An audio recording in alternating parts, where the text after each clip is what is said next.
Oh, yeah. Welcome into episode number 101. We have reached our second episode of Triple Digits. I am Brandon Capozziello. To either my right or left, I can't tell on my screen. John Tortorelli. The other guy is Justin Ray. We are the Wise Guys. We are here bringing you a new episode. We're going to talk about the Lakers and Warriors 3-2. AD goes down. Is he going to be out long? We're going to see if there's any updates going on today. We got the Knicks and Miami Heat. Justin's team gets a W, but you know what? Brandon said they should get game 5. We're going to talk about it a little later. We're also going to talk some Sixers, Celtics, Nuggets, Suns. Nuggets finally going to close them out, and then maybe talk about a couple of big games that have been announced in the NFL season this upcoming, because I know the full schedule release is later today at 8:30, I believe. But before we get into the topics of the show, John, Justin, how y'all doing this morning? I'm doing good. I don't care about the NFL schedule, but I'm pumped up to talk about some NBA basketball, Joe. Yeah, no, I'm pumped to talk basketball. I'm in a good mood. Still very, very nervous because I'm playing with my back against the wall, but excited. I think every series is 3-2 now, right? Yes. If I'm not mistaken. After Okay. the Warriors and Knicks wins yesterday. Yeah. Yep. So speaking of Warriors, we got Lakers and Warriors last night. The Warriors were able to get a dub, 121-106 over the Lakers in Golden State. John, I kick it to you. What happened last night? We all knew the Lakers were not going to win yesterday. And I think we often see this with teams that are the road team in a game 5 where you're not on your home floor to potentially close it out. What it really came down to for Golden State to get the W was momentum. It's a 5-point game with 35 seconds left in the second quarter. And then, bam, Klay Thompson bangs off a 3. 15, 20 seconds later, at the end of the shot clock, with the last couple of seconds left in the second quarter, Steph Curry's hitting a 3. And he's making a 5-point game into a 6-point swing. Now the Warriors are going into the third with an 11 to 13-point lead. And I feel like in this series, what it really comes down to is momentum for each of these two teams. When the Warriors go on their stretches, as they did in the third, making an 18-point game roughly at 1 point, it's going to be put away. And for the Lakers at that point, you're not going to go all in to get the W because you know, hey, look, we're going right back to Crypto Arena, which I hate calling it that, for game 6. And now we're going to be fully rested, ready to go. And ultimately, man, I don't think the Warriors are going to make this 3-1 comeback. I know they got a huge W, and it feels like Steph Curry and Klay Thompson are both due for a ballistic performance. Klay Thompson, the last 3 games, just hasn't played particularly well, and Jordan Poole as well did not have a good second half. He finished this game like 4 of 15. But at some point, I just think they're going to slow down a little bit in those closing games, and I just don't think Klay Thompson really has it. He's had good games in this playoff run, but I feel like this Lakers team is going to come out with the right type of edge. Austin Reeves now is hitting shots. LeBron had one of his better shooting games. And then the other thing, too, is that this Lakers bench is going to be better, I believe. Lonnie Walker had himself a heroic performance in Game 4, 15 points on the anniversary of Kobe Bryant dropping 17 26 years ago against the Jazz. Him and Rui Hachimura were mostly quiet yesterday, some of it due to defensive reasons for Rui. And that Lakers bench, I think they're going to add a much bigger juice, much bigger spark than what they did in Game 5. You know, the Lakers showed exactly what I thought they would, and that's inconsistency that I've been saying for a long time. And I don't believe the series is just straight up over, like you said, John. I think for every team that's going into these Game 6s and they have home court advantage, it's a Game 7 for them. This is an opportunity to win on your home floor. So this is for the Lakers going into Game 6. Playing in LA, you have to get the job done here because going back into Golden State, going into San Francisco to play them again in a Game 7, that's the worst case scenario. You know, John, you said Golden State had a 5-point lead, and then all of a sudden 2 threes, Klay Thompson, Steph Curry, bang. Next thing you know, you're looking up, you're down 11. It, with the snap of a finger, just in less than a minute, you can find yourself down double digits and playing the comeback game, throwing away your whole scheme because you have to make this comeback now. I think that's what makes Golden State so dangerous. And granted, LeBron had one of his better shooting nights. Lakers didn't have this awful game, but Warriors hit their shots when they needed to. Later in the game, when the Lakers started to make their comeback, they'd hit a 3. Dennis Schroeder with a big 3. Who followed up? Steph Curry in the corner. was a continuous thing over and over again. And I think this is where you start to see this this championship edge that Golden State brings with all this experience. They know how to play in these big games. Granted, so does LA, but this is this is a team that you just can't sit there and assume that they're going to lay down and expect to lose. No, this Golden State team is going to fight. This is going to 7. I can't see them losing. I mean, that's a good shout. I'm pretty sure I said this was going 7 when we first talked about this before the series started. Yeah, I can't. I'm in more of an agreement with I was about to call Justin Steph Curry with Justin. I can't see Steph, Clay, Draymond, Steve Kerr, these Golden State Warriors laying down. They're going to give you a fight. And like John said too, it looks like, it doesn't look like, it feels like Clay and Steph are due for maybe a game. Maybe Jordan Poole is due for a game, shooting big time from 3. I mean, we all know the history, right? What game is next for these Golden State Warriors and Lakers? Which number, guys? Game 6. Who's known as Game 6 Clay? Is he going to show up? We don't know, but I know I've seen him before in big games. Klay Thompson show up and shoot the lights out. And we know if you play basketball, watch basketball, understand basketball, shooters are going to shoot. One day they can be cold. The next day they can be mega hot. One quarter they can be cold. The next quarter they can go hot. You never know with these guys. Now I know the defense for the Lakers has been outstanding. They've done very well.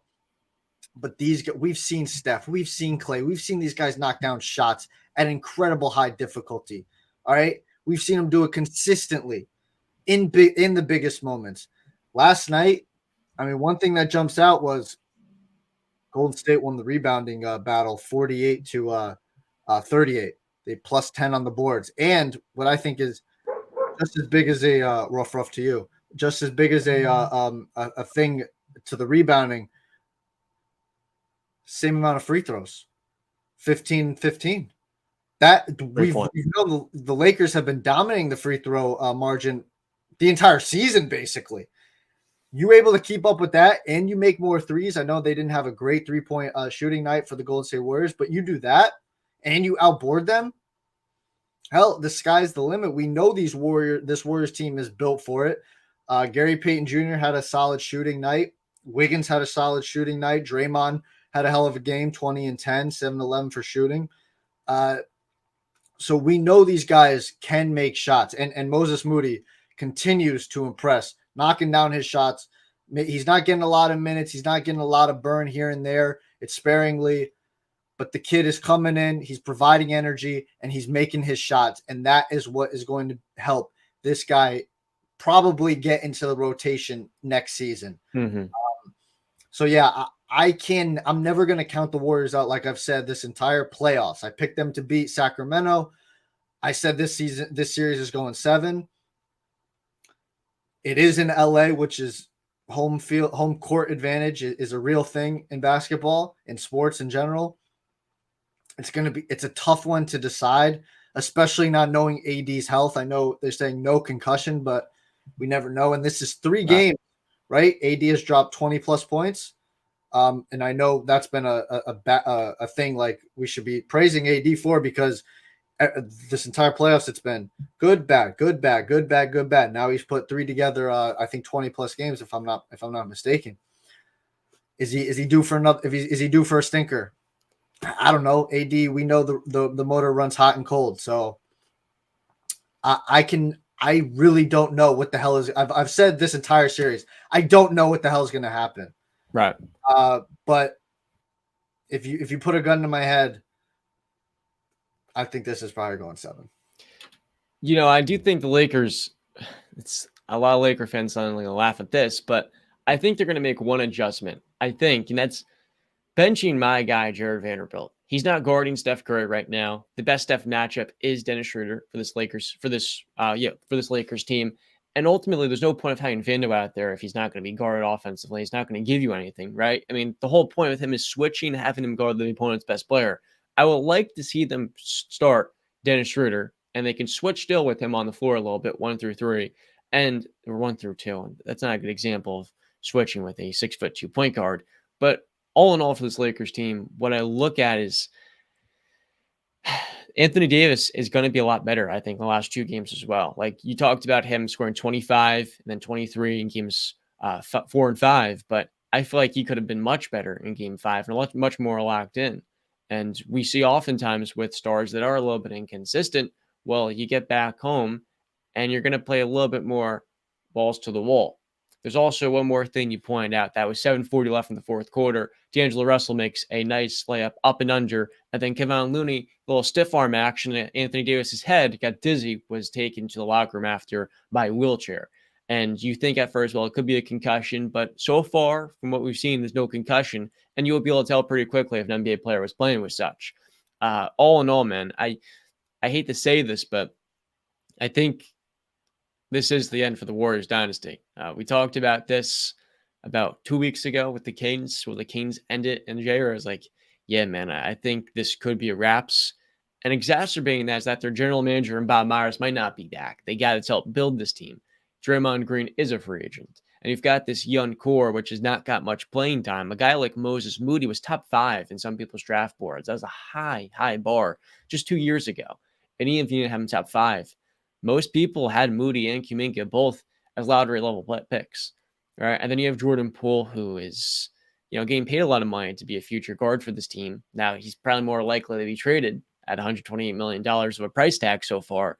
But I really just think for the Warriors, there's a lot of pressure on them these next 2 games. And against this Lakers defense, when it's locked in, man, I don't expect them to tie up the free throw battle the way they did in game 5. Because look, the Warriors this year have been dead last in free throw attempts. Steph Curry can be as aggressive as he wants, but the end of the day is Lakers are probably going to get a little more calls, and they're number 1 this year in free throw attempts. That's a disparity between these 2 teams. That's going to really help them overcome the 3-point shooting gap, where in this game, they both shot 37% from 3-point range. And I don't think that will contain, or I don't think that will sustain, but I do think for the Lakers defensively, they'll be even more engaged, and in game 6, they'll take care of business.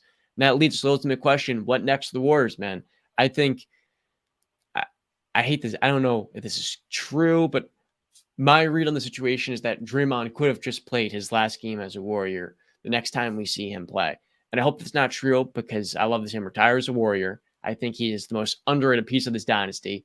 But at the end of the day, the NBA is making new changes to the salary cap. That way teams can't sustain for 5 to 7 years 3 or 4 different max level guys. The Warriors have 5 guys in the max contract. Steph, Clay, Dre, Wiggins, and now Poole, right? So someone's going to have to be the odd man out. And ultimately, that is green from a financial perspective. They may be able to grip money, Golden State, but if you're not hunting for championships, it no longer makes sense to go all in with a roster that has like a $400 million price tag annually. Well, I really don't want to honestly talk about the future. And this was a great Draymond Green game, by the way. Yeah. I don't really want to talk about the future of the Golden State Warriors, the offseason, because we're still in the series. Like, it's 3-2. They just won game 5, which is a very pivotal game. But I understand. John's been pretty quick. I think you said it in the first series too, that this might be the last, series that Draymond ever plays as a Golden State Warrior. They won that series. Just to speak on it for a second, I guess, I don't think Bob Myers should go anywhere. Simply for the fact that Steph Curry is still a Golden State Warrior, and you don't leave a golden goose like that. You sign a contract to match up with his contract, so that when he leaves, you can see your way out as well. But you don't walk away from a guy like Steph Curry. That's just that's foolish in my mind. But yeah, for me, I don't really want to talk about their future. We're still in it. I think it's going 7. So let's batten down the hatches, Golden State. Let's make this a series. Let's go 7. Let's get one final hoorah. That'll be a hell of a game. A game 7 back in it's not the Oracle now. It's the Chase Center. Yeah. Hell of a game. That would be incredible on Sunday. So I'm hoping for that. Yeah, I think of all teams to be down 3-1, if you're any fan base, the one to feel most comfortable about this is Golden State. Like I said, that's a team that could turn a 20-point lead into a 20-point deficit into a 7-point lead, or make a 6-point lead turn into a 15-point lead in seconds. I think they're just too dangerous to give up on here. Excuse the people talking in the background, but I can't bet against Golden State here. It's kind of like the New England Patriots thing when Tom Brady was out there. It's are you going to be the one to really bet against Tom Brady here? Are you going to bet against Floyd Mayweather? Are you going to be that dumb to do it? Nah, I'll just roll with Golden State here and let the Lakers prove me wrong. Yeah, but on the other side too, and I hear it. Listen, but you guys, like, we're saying this, Justin, right now. We're not betting against the Warriors and Steph Curry. Well, do we know who's on the other side of that court too? And that man is not no slouch. That's LeBron freaking James. And I hope I didn't come across. Yeah, that's what I'm saying. I don't mean that. Yeah, like it's just Golden State has also run LeBron off of the playoffs. Yep. And we've seen Steph Curry, Klay Thompson, Draymond Green, Steve Kerr. We've seen them come back from a 3-1 lead or deficit. Sorry, I should say. I'm not saying they're going to do it again because odds are, like I'm saying, it's very difficult to win 3 straight games, especially against a team like the Los Angeles Lakers, led by LeBron James and Anthony Davis. But if anybody can do it, it's the Golden State Warriors. All I'm saying is I have no idea what the hell is going to happen. I just hope we get a 7-game series. All that I think we can guarantee is it's going to be a hell of a game 6. It's going to be intense, just like any Steph Curry, LeBron James game. I'm a LeBron guy, even though I'm picking Golden State to win this series. I think the NBA and a lot of people, probably not a lot of people, but us LeBron lovers are going to salivate at the thought of LeBron playing in another NBA Finals again. But we'll see. We'll see. I'm rooting for the Lakers, but I think Golden State ends up pulling it off. Quickly, John, since we're on the topic of two all-time greats here, Steph and LeBron, do you want to do our Mount Rushmores before we get into the Knicks Heat? Why not? I want to ask you guys. Like a great transition.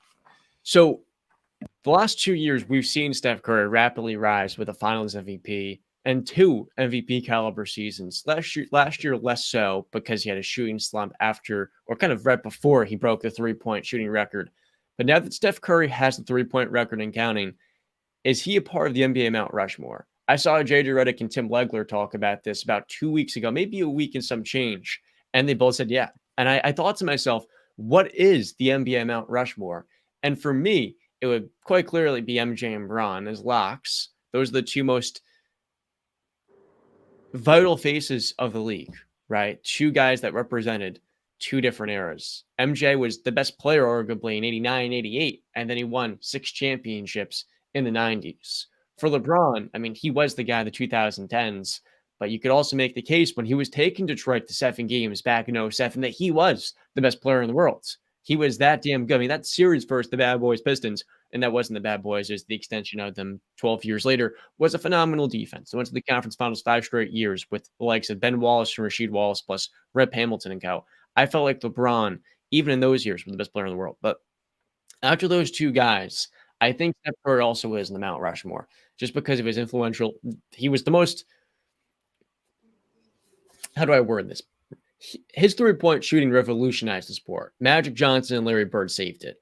So then with that last spot, the question becomes, do you put on Magic, Larry, or do you consider a Kobe Bryant, who was more influential, even if he wasn't a top 3 player in the eyes of some people?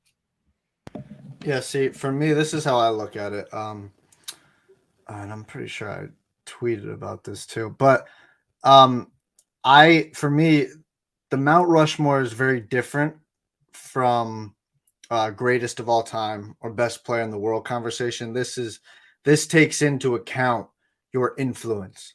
You know what I mean? Popularity and all that stuff as well. Importance to the game. It doesn't that when we're talking greatest of all time and stuff like that, we don't really take that into consideration as much. But for me, I do have obviously Michael Jordan and LeBron James. I also have Bill Russell because I don't think we can forget about Mr. Russell.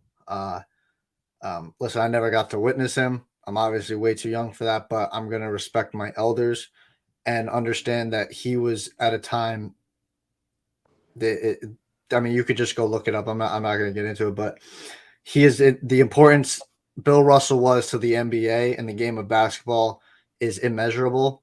Mm-hmm. And then for that fourth spot, obviously you can go a couple of ways, Kobe, Magic, Bird, Kareem. But I do think it's Steph Curry. And I think it is because of the main reason John alluded to. He revolutionized the game of basketball, and that's not hyperbole. That is what happened. He also, unlike LeBron, and this is not a knock on LeBron, there was that phrase, back in the 90s and whatever, in the early 2000s, like Mike. I want to be like Mike, right? Now, nobody's going to be like Mike. Nobody's 6 foot. Not many people, I should say, are 6'6", can jump out the goddamn gym, have insane big hands, and do all the things that Michael can do. But there was that thing, be like Mike. I want to be like Mike. That's the same thing in today's age. Be like Steph. Kids now you go to a basketball court in your neighborhood, they're all shooting threes. They're all jacking up threes. It made people that are smaller in stature think like, oh, I can do that because look at Steph. Now, Steph is not short in any stretch of the imagination. He's 6'2", 6'3". He just, in a land of giants, he looks smaller. So you have to have Steph on that list for me. So that's my 4. Michael Jordan, LeBron James, Mr. Bill Russell, and Steph Curry. Brandon, I think I have to agree on every point that you made there. And I love the Bill Russell one because when you think of Bill Russell, and I know I get crap from you guys a lot from not really giving respect to the old heads that play the game. But one I'll give respect to is Bill Russell for the stuff that he had to endure. A black man playing in Boston back in the day. Not an easy task for anybody. So I think all the stuff that he went through, you could compare him to the likes of a Jim Brown, of a Jackie Robinson for paving the way for so many other basketball players that came after him. So I agree with you when you say NBA Mount Rushmore. It has to be people that revolutionize the game, people that make that impact right away. You guys just froze on my screen, but yeah, you froze real quick. You're at the point like a Jackie Robinson, and everything just you cut out Jackie Robinson. Yeah, I compare it to the likes of a Jim Brown, Jackie Robinson, those that really impact the game in the future for people just like him moving forward. I think you were right, Brandon. It has to be people that revolutionize the game.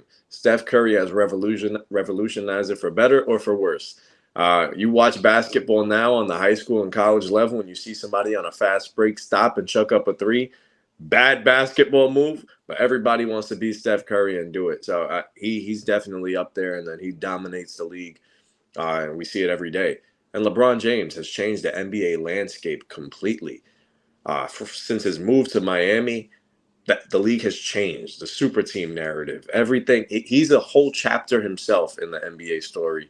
And then Michael Jordan, we can talk about him ad nauseum. You said it, like Mike, the sneakers, the just his mere presence in the world of basketball is one to revere. So I'm still torn in mind for it. Sorry, Brian, you continue. Oh yeah, but I was just gonna say with Bill Russell also, not only what he had to go through off the court. Wait a minute, he might be the greatest winner in sports history, team sports history too. 10 championships is just, that's immeasurable. When we're counting rings, it starts with and ends with Bill Russell. But yeah, I do. That's my 4. I'm seeing in the chat, Darren Gordon is saying, how do you jump from Bill Russell to MJ? Do you disrespect, Kareem and Bird and Magic? And I said, you can. I don't think he listens, but I guess let me repeat myself again. You have MJ, LeBron, and Bill, and then that fourth one can be your Steph, your Magic, your Bird, your Kareem. Well, I do think it's Steph. Because he made a comparison. It's like putting Obama on the Mount Rushmore. Guy, you can't listen. I understand his story is still being written, and I respect that. And I'm usually somebody who doesn't like to rank people who are still currently playing. But when they break through that glass, when they break through that stratosphere, it's okay now to start ranking them. And Steph ain't no young puppy. I know he's the baby face. He's 35 years old. This is a grown ass man. All right. He's been in the league for a long time. He's a 4-time champion. He's been to 6 finals, right? 6 finals. He's a 2-time MVP regular season, a unanimous MVP, a finals MVP, a scoring leader, the greatest 3-point shooter of all time, the greatest shooter of all time, revolutionized the game. I understand Magic's influence on the game and Bird's influence on the game, but just look at the game right now. You cannot tell me Steph Curry did not have a direct impact on how the game is played right now. The game is a literal 3-point shooting contest. That is because of Steph Curry. So go ahead, John. I do think Steph Curry is clearly the best player in NBA history under 6'3", let alone 6'3". How about 6'6"? Like Steph Curry, who else are you going to put above him? Before him, it was Isaiah Thomas as the only small guard that was the best player and the clear one on a championship caliber team. But the other thing with Steph was he won the MVP in 2015, then 2016. That might not have been his peak. His peak might have been 7 years later at 34 years old, where he was stronger, still had the shake and the wiggle one-on-one, but he now shoots 73% at the rim. Think about how good 73% is. That's what he shot this year at the Cup. I mean, he's the most well-conditioned athlete we've seen in our time. Maybe LeBron would be right there, 1 and 2, but he never runs out of energy. I mean, we've got guys like Matthew Dellavedova and Davion Mitchell out of gas, and their only job is to run around with him. They can't even do it. So I think Steph has that rightful spot. The fourth for me, it's tough because there's not 7 spots in Mount Rushmore. So how can I leave one of Larry or Magic off? Because I always felt like Larry was better than Magic. That being said, I didn't watch the 2 of them play, and Magic has 2 more championships. So if I had to pick one of them, I think I will lean Magic. Then it comes down to Magic or Bill Russell for my 4th spot. Bill Russell's the winningest player and the utmost competitor from his days. I mean, he represents the NBA. But then I'm like, well, Kareem Abdul-Jabbar was kind of a shoo-in 10 years ago. My issue is that I feel like LeBron's kind of taken the spotlight from Kareem. He had the longevity and this is the consistency, right? Kareem did it on 2 different teams for 20 years. LeBron's done it on 3 different teams for 20 years. So I think it's kind of unfortunate that Kareem was kind of taken away. His case as a GOAT and also a guy on this Mount Rushmore, it's kind of the same as LeBron, but at Kareem's peak, he was just worse than LeBron. So it's really tough to find that 4 spot, man. I'm still wrestling with it, and I think I might just go Magic Johnson because he helped extend Kareem Abdul-Jabbar's prime, and without him, Kareem may not have been playing at that high of a level in the tail end of his career. So my NBA Mount Rushmore is Steph Curry, the greatest guard of all time, the greatest player under 6'5", but then 2 and 3 for me, LeBron James and Michael Jordan. What much more needs to be said? And my 4 spot would go to Magic Johnson, the guy who helped save basketball in the 1980s, had 2 more championships than Larry. I think Larry might have been a better player, but at the end of the day, Magic helped extend a GOAT in NBA history at Kareem Abdul-Jabbar's prime, helping him hit that level as one of the 3 greatest players ever. So I think Magic would get that slight nod above Bill Russell, Kareem, and Wilt Chamberlain. Shout out to him and Kobe as well, because those 2 guys have really compelling cases. Kobe's one of the most influential. Wilt Chamberlain is like, you put up Wilt numbers, that's something we're never going to see again. So I think Wilt is always a fun player to mention here. Yeah, listen, this is a Mount Rushmore's to each their own. I mean, it's really what you see. Like I said, there are so many names for that 4th spot that you want to put for any spot, really. I do want to correct you, John. You said Steph Curry, the greatest guard to ever play. I don't think you meant to. I think you meant to say point guard. But because Michael Jordan's I said under 6'5". No, right before that, you said the greatest guard to ever play too. I just wanted to make sure. No, I said under 6'5". No, you did it. You didn't. I'm telling you. Go back and watch your video. But that's our Mount Rushmore. Now moving on to a topic that I know Justin has been dying to get his hands on: the Knicks and the Miami Heat. Listen, I'm going to leave the floor to Justin once again because I gave it to him when he was down in the dumps. Now I'm going to give it to him, and maybe there's a half smile there. So, Justin, Game 5 in Madison Square Garden, The New York Knicks beat the Miami Heat. I don't have the score right in front of me. What happened? Tell me. What's going on? Okay, so I'm not the happiest person on the planet right now. I'm still not. I enjoyed the game. Probably one of my favorite Knicks games in my Knicks fandom. In all honesty, seeing the MSG crowd step up and really just the players just fed off of it, and I just love seeing the Knicks. We were down by 11 early in the first quarter, rally back, going on this big run, and then since then not surrendering a lead.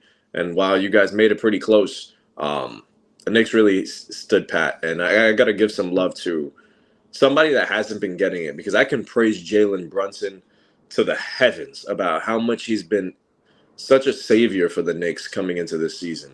And nobody anticipated it. But I want to give love to somebody that we crapped on in game 2 of the first round, and that's RJ Barrett. I think especially me, I was very critical of him after that game 2 in Cleveland. And then since then, he has played his ass off. And people calling him Star J Barrett, Playoff Rowan, all these little nicknames for him. And he's earned every single one of them because he has played his ass off for this Knicks team when Julius Randle hasn't showed up. So it's been RJ, it's been Jalen Brunson, time and time again. And yesterday, after a bad first quarter for Julius Randle, I got to give him some love too.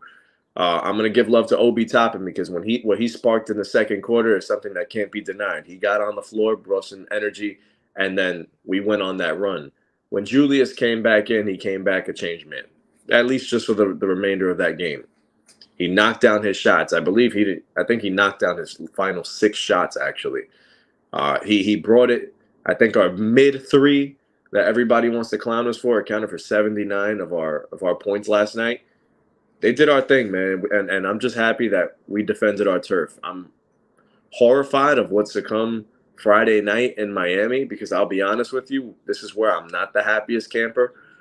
This game could have easily been a Miami blowout because of how many open looks that they had at the 3-point line. We were just very fortunate that they didn't knock them down. Very fortunate that they didn't knock them down. Duncan Robinson was feeling it. Max Strus was 2 for 8 at one point. Caleb Martin struggled. Kevin Love struggled to shoot. I think we got very lucky yesterday. We got very lucky that the shots were not falling. And until we find a way to drive this Miami team that's going to live and die by the 3 clearly from this series, we got to drive them off the line and make them play our game. So we'll see how this goes in Miami. I get chills at the thought of a Game 7 in Madison Square Garden. Haven't seen it in my life. I want to see it this year. I'm not going to get my hopes up, but I am very happy that we won that game. We defended our home turf. Now it's time to just bring that same energy that we brought yesterday, bring it to Miami, and make some noise. That's it. That's it. Because you've already accepted the real fate of this. But listen, I said New York my original prediction was Miami in 6. I said we're going to steal game 1. New York will win game 2. We're going to take both games back in Miami. New York will win game 5 in MSG, and Miami's going to close them out in 6.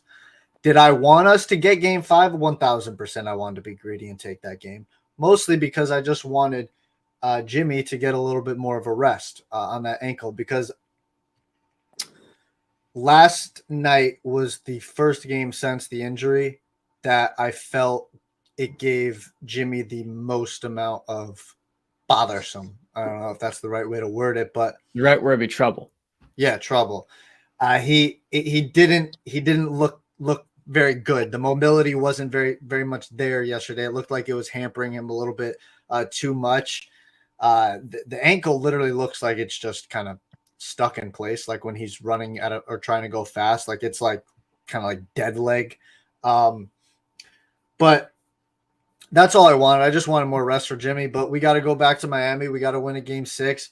I expect Jimmy to hunker down and basically say, I don't care if this ankle falls off my foot. I'm not going back. I'm not going to play another game 7. I'm not going to Madison Square Garden. The series is ending in game 6.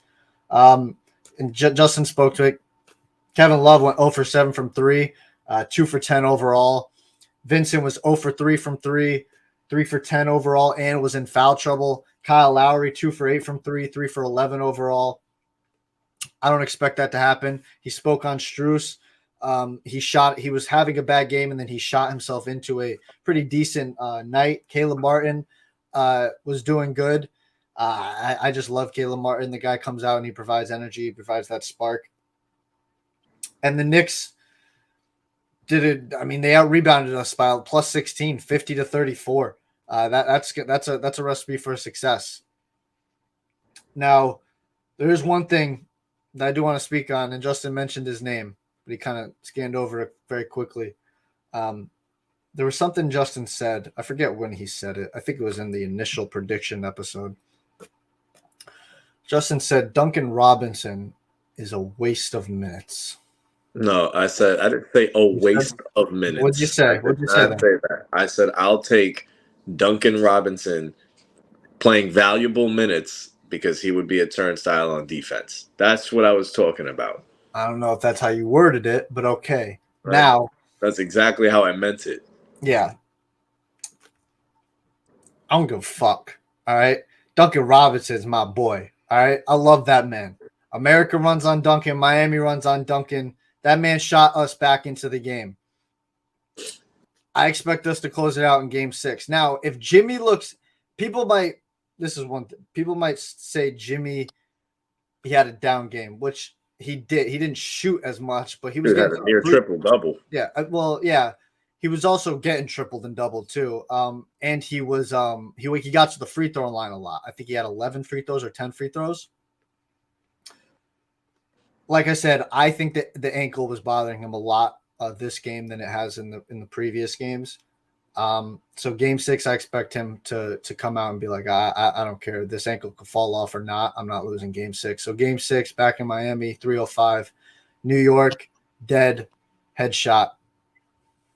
You know, one thing that really makes me happy about this is now I know Darren put in the comments, where's the real Justin?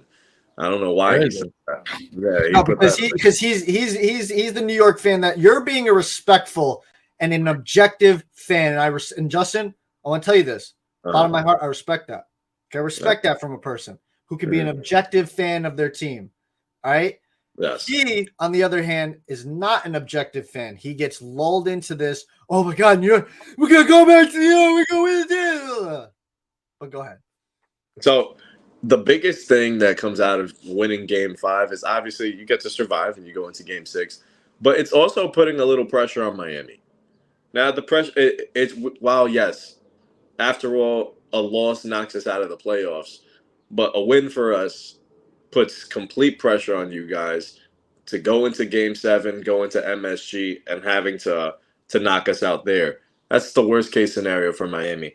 So now you guys will be playing, well, at least I would love to think so, playing on edge, hoping to get this game done in 6, get this series over in 6. So I think the Knicks get a little bit of an advantage in that regard, but still, it's still in Miami. So you just never know what the home court advantage is going to look like. You guys might white out this whole place and it goes crazy. But we'll see how it goes, man. But I'm going to show some love. Yo, Jalen Brunson, I've said it before on this show, and I'll say it again. The greatest Knicks point guard since Walt Clyde Frazier. Jalen Brunson yesterday was, again, phenomenal. One thing with him this postseason is that he hasn't been making the shots, man. 25% on catch and shoot looks. His pull-up shooting was not much better. He's actually shooting better on pull-ups than catch and shoot because he doesn't get many catch and shoot opportunities, and he's a damn good one. But last night, the shots were dropping for him, and it was a masterclass, 38 points. This was the first time in 51 years a pair of New York Knicks teammates played every single minute, and you better know Tom Thibodeau was shaking, loving every second of it. But Quentin Grimes, in the fourth quarter, literally suffers an ankle injury, gets up after. He's like, you know what? I'm going to get in my stance and play some tough, hardwired defense on Jimmy Butler. Gets a steal. Then he's like, all right, Mitch, oh, wait, I forgot you can't make a foul shot. Kansas options. There's RJ Barrett. And I'm just like, wow. Every Knicks fan's going to be salivating at that. But the only thing I was salivating over was Jalen Brunson because the guy is heroic. At 6'1", I don't know if there's 5 better guards in the game under 6'3" than Jalen Brunson. Think about the list of guys: Steph Curry, Dame, Ja Morant, and even then, he's like maybe close to 6'3", like Steph, 6'2.5". Trae Young, Donovan Mitchell. Donovan Mitchell for 2 years now has been outplayed by Jalen in the postseason. Donovan Mitchell's been a first-round exit. Brunson's got a chance to make it to the conference finals. I mean, how much better is Donovan Mitchell than Jalen? In the regular season, he's better, right? But they're actually two kind of similar players. Two of the most unpredictable guards. But I think Brunson's floor is higher than Donovan's.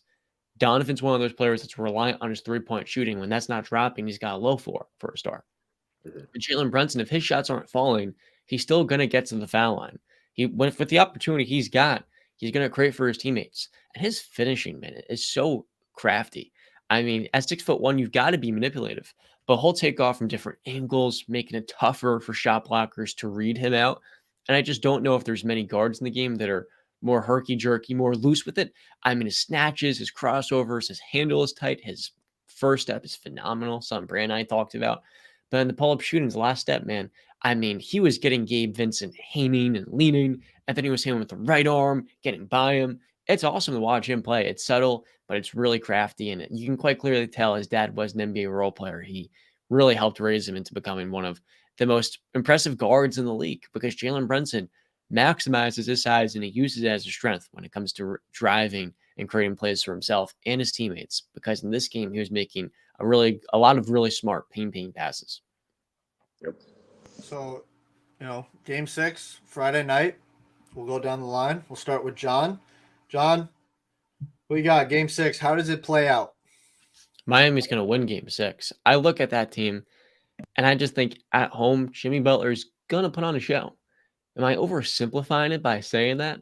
I don't think so. That's what that's what Jimmy Butler has done the last 3 years, excluding 2021 in the playoffs. That was an outlier of a season. We're seeing Jimmy Butler, yeah, he didn't have his best game, but he's probably saving a little bit more for the knockout punch in game 6. And then to go alongside that, man, the Heat are making shots. Duncan and Max Strus. And I think Strus as well is going to be a key part of the rotation because he gets it more defensively. Ultimately, Miami's going to go to the conference finals again here. And for the Knicks, it'll be one hell of a season that almost had to go to a game 7 in the second round of the playoffs. I am going to have to look at the odds at that for this upcoming video I'm making, because no one had the Knicks going this far. Not even the most optimistic Knicks fan thought they would have made it this deep to the final 8, the final 4 of the Eastern Conference. Yeah, one thing on Duncan real quick. I think he's finding his confidence again right now before our eyes, and it's because he's being put into the game and being trusted. And I know it sucks that it took Tyler Hero going out for that to happen, but you're seeing when this man is on, I mean, he's on. I know he missed a couple of easy ones last night too, but listen, you're not going to make every single shot, especially when you're just starting to rebuild your confidence. He's probably overthinking it a little bit too much. Sometimes when you're that wide open and you're that good, you do overthink it, and those are the tougher shots because you start thinking about it, and you shouldn't be thinking about it. You should just let it go. Like, do what you always do. You know the routine. You've practiced it 1,000 times. Just go. But yeah, game 6 back in Miami, I expect Jimmy to have a big game, whether that be a triple-double type Jimmy or a 35-plus point Jimmy.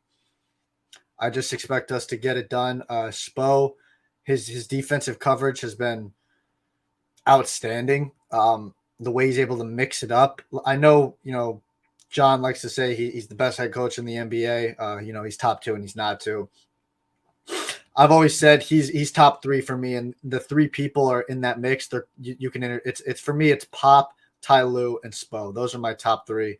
You can kind of interchange them wherever you are. I just think all 3 of those guys are next level head coaches. But yeah, I expect Spo to have a defensive game plan dialed up. Not only the ball movement, but the player movement. So movement in general for this Miami Heat team has been outstanding. The way that, listen, man, if it's not going to be Jim, like last night, Jimmy wasn't going to get his shot. He wasn't looking for it as much. And you saw, okay, so how do we get offense? Well, let's just freaking keep moving the ball, players keep moving, off ball screens, attack the basket, kick out, pick and rolls, just keep it moving. Everything's keeping it moving. And they're not playing at a frantic pace where it's, rushing. No. Methodically, but moving at a quick pace. And it's outstanding to watch. It's exquisite basketball to watch. It really is. So I got Miami taking Game 6 back in Miami. I'd feel very bad turning against my team here, being that I picked them in 7. I'll be honest, my hopes aren't that high. I'm not feeling that optimistic going into Miami for this game, but I'm not going to switch now. I'm going to roll my guys. I think it's going to take an absolute coaching masterclass from Tom Thibodeau to actually win this game, and relying on that is something I don't feel too great about. But one thing I do feel good about is I know Jalen Brunson's going to show up. I'm going to count on 48 minutes from him.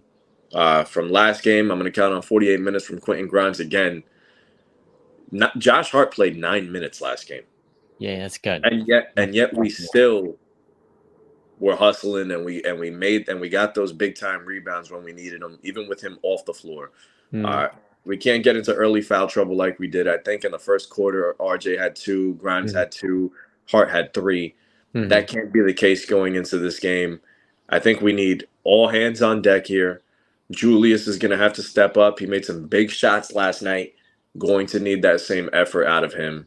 And most of all, pray to the freaking heavens that the Miami Heat shoot the way they did in the regular season and not the way that they have been in the postseason, because that regular season shot making showed up a little bit yesterday. I hope they show more of that Game 6 in Miami, because if they end up shooting that way, 3 is greater than 2. We can't keep up that much. So they need to be off. Justin, Jalen Brunson has quickly emerged as the guard in New York. The question is, can you name the 12 different starting point guards that came before him on opening night for the Knicks in the last 13 seasons? Oh, wow. So these guards date all the way back, Justin, to 2010. Since that span, only one point guard has repeated as a Knicks starter at the position. Let's hear it. Okay, I think the one that repeated is Raymond Felton. Correct. Raymond Felton was the starting point guard in 2010, 2012. So I have 11 more, right? This is 12 people? Wait, actually, I'm around here. Raymond Felton was in 2014 and 2012. So, yes, you have 12 different guards to go. And one of which is going to be the guy this year, which would be. Okay, so Jalen Brunson's 1. Do you want to go in order? Can I go in order? Okay, so way back, I'm going to try Tony Douglas. Yes, 2012, I think.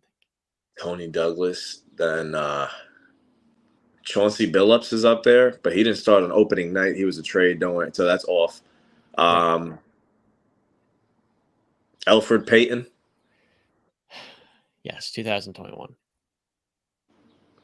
I have all these point guards just flying through my head. I don't think Jared Jack. Did Jared Jack start an opening?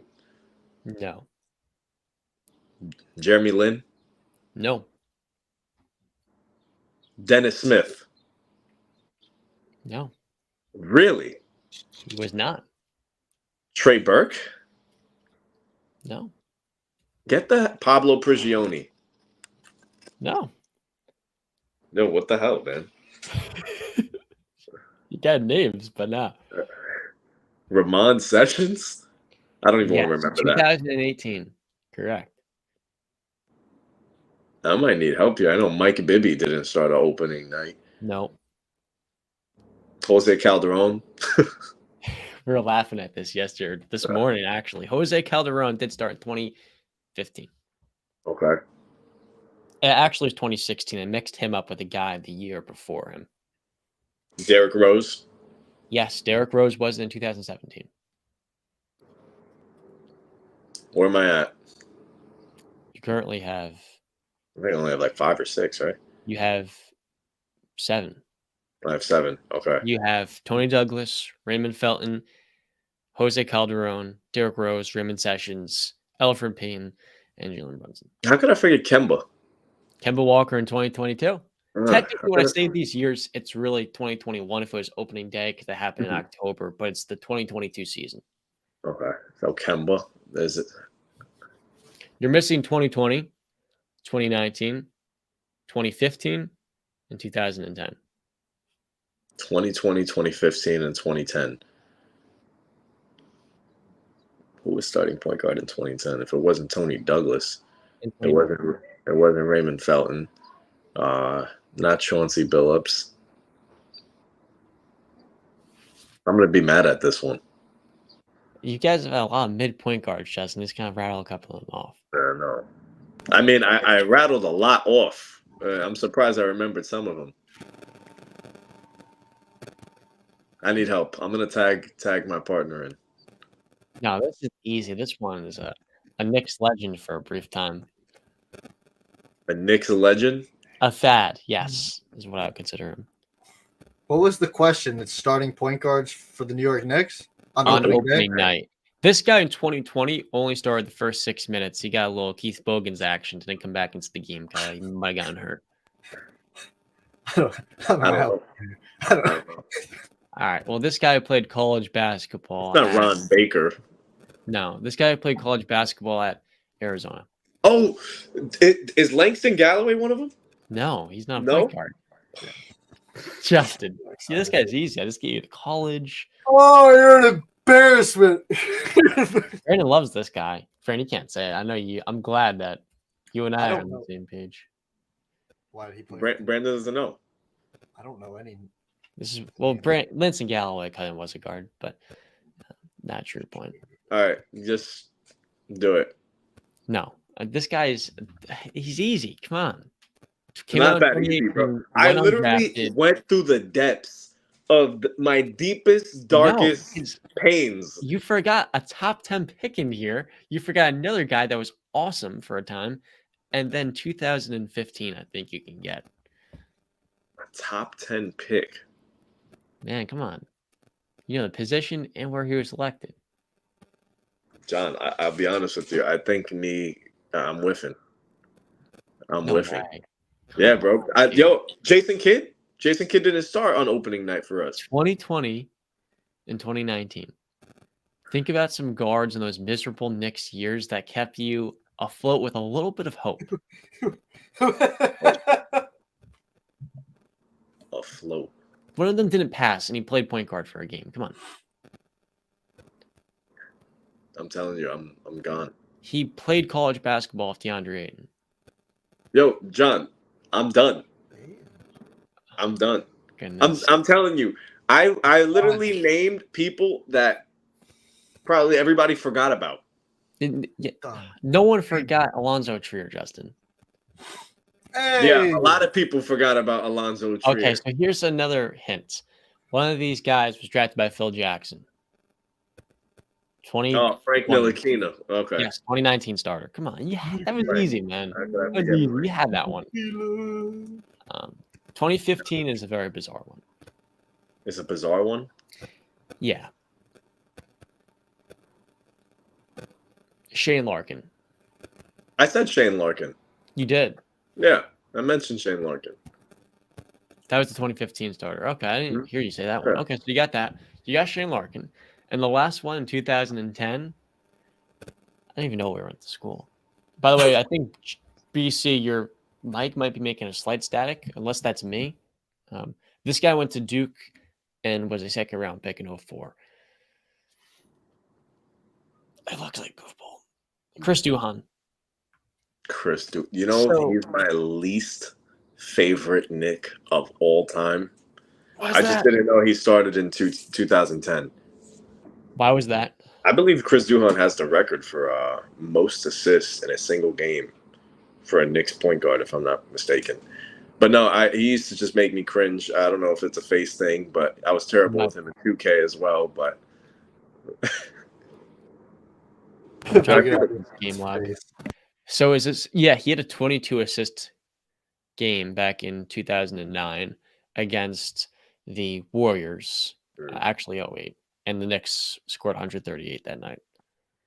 Those were the days, Justin, of Al Harrington and David Lee. Yep. It's no wonder you hate the guy. I mean, he was sacrificed by backing off of 2 All-Stars. Chris Duhon, man. What a throwback.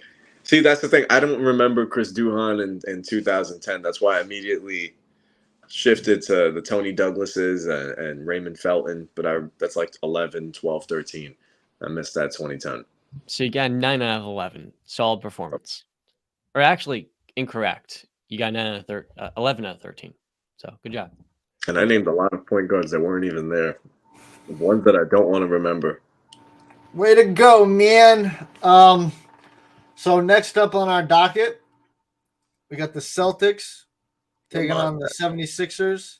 The Sixers beat the Celtics, I think surprising all of us, to be honest with you. They have taken a 3-2 lead. Going back to Philadelphia for Game 6. Boston, that's tough. I'm going to kick it to Mr. Justin because he's had some things to say about James Harden. I think he's been probably higher on the Philadelphia 76ers than me and John. So, Justin, are these 76ers different? Series is over. Philadelphia wins. It's over. Game 6? No 7. No 7. I'm telling you, it's over. Embiid coming off an injury doesn't even look hurt at all. Dude is just an absolute madman, MVP doing MVP things. But the real star of the show and 2 big wins for Philadelphia. And I told you guys, you said it wouldn't happen. It wouldn't happen. James Harden showed up. James Harden absolutely showed up in 2 big, massive games. One without Embiid and one with him on the floor, showing that he's capable of it. Am I going to say this Philadelphia team is different? I don't know. We'll see in the conference finals. But I'll tell you one thing. What team is different is the Boston Celtics. They are not the same team that we're used to. They are not playing the basketball that they should be playing. I don't know if it's a head coach thing. I mean, you can point fingers at him a little bit. His usage of timeouts in big spots. You can point at Mazzulla for that. But all in all, Jalen Brown isn't as assertive as he should be or just not getting the opportunities that he should get. Jason Tatum does everything that he possibly can. But again, there's only so much that one can do. I saw something on Twitter, and I think John put it up. It was, who would you rather have, Jason Tatum or Devin Booker? And I think I know where John was leaning with that, and I got to say I'm with you there. I would take Book for the simple fact that Book will light the floor up at any given moment. I think he's the most talented scorer in the NBA right now. Jason Tatum, on the other end, sometimes I wonder if he's afraid to drive, and if there were periods of time during the season where they're so reliant on shooting that it just seems to embody the Celtics offense completely. And remember, I said it by Miami, you live and die by the 3 eventually when it's not falling, another team is going to take advantage for it. And Philadelphia has absolutely done that. They've knocked down the big shots. They've gotten to the foul line. Embiid, there's nobody on that Boston lineup that can guard him. And then I get it. James Harden may not have the burst that he used to, but he's still finding a way to score when he needs to. And I get it. I don't think he had a monster game in Game 5 anyway. But in Game 6, I believe it's in is it in Philadelphia? Yes, I believe so. Yeah, this game's over, man. Over. Okay. Series is over to you. Series is over. Let me tell you something, Justin. I've been amazed by James Harden. Like, Brandon and I have both been on the train. Look, Harden does get rightfully criticized for his past playoff mishaps. But one thing he always lacked that he started to develop is a mid-range jumper. Imagine if he had a dynamic floater package with an arsenal of mid-range shot making back in Houston. We would see more consistent scoring. Right now, Justin, to build off that point, I don't know if Jason Tatum is an alpha. He's the best player in the Celtics, but when you talk about the best players in the league, they have reliable mid-range games. And if you don't, you're LeBron James or Anthony Davis. One is a superb rim protector and one of the greatest role men in NBA history. The other is LeBron James. An anomaly. When I look at Jason Tatum right now, I mean, he is a player that I've always said is reliant on tougher shot making and volume 3-point shooting. And he is shooting 30% from 3-point range in the series. So the reason the Celtics offense has ebbed and flowed, is because of his style of play. Jalen Brown is the only guy on this team that can score from all 3 levels. And Malcolm Brogdon can too, but he just gets cooked on every switch defensively. and he also had a pretty bad mid-range game in Game 5. So I'm with you, Justin.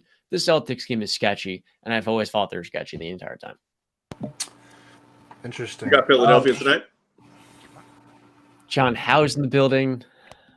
Philly's at home. No, I don't. I don't have Philly tonight. But you have Philly winning this series?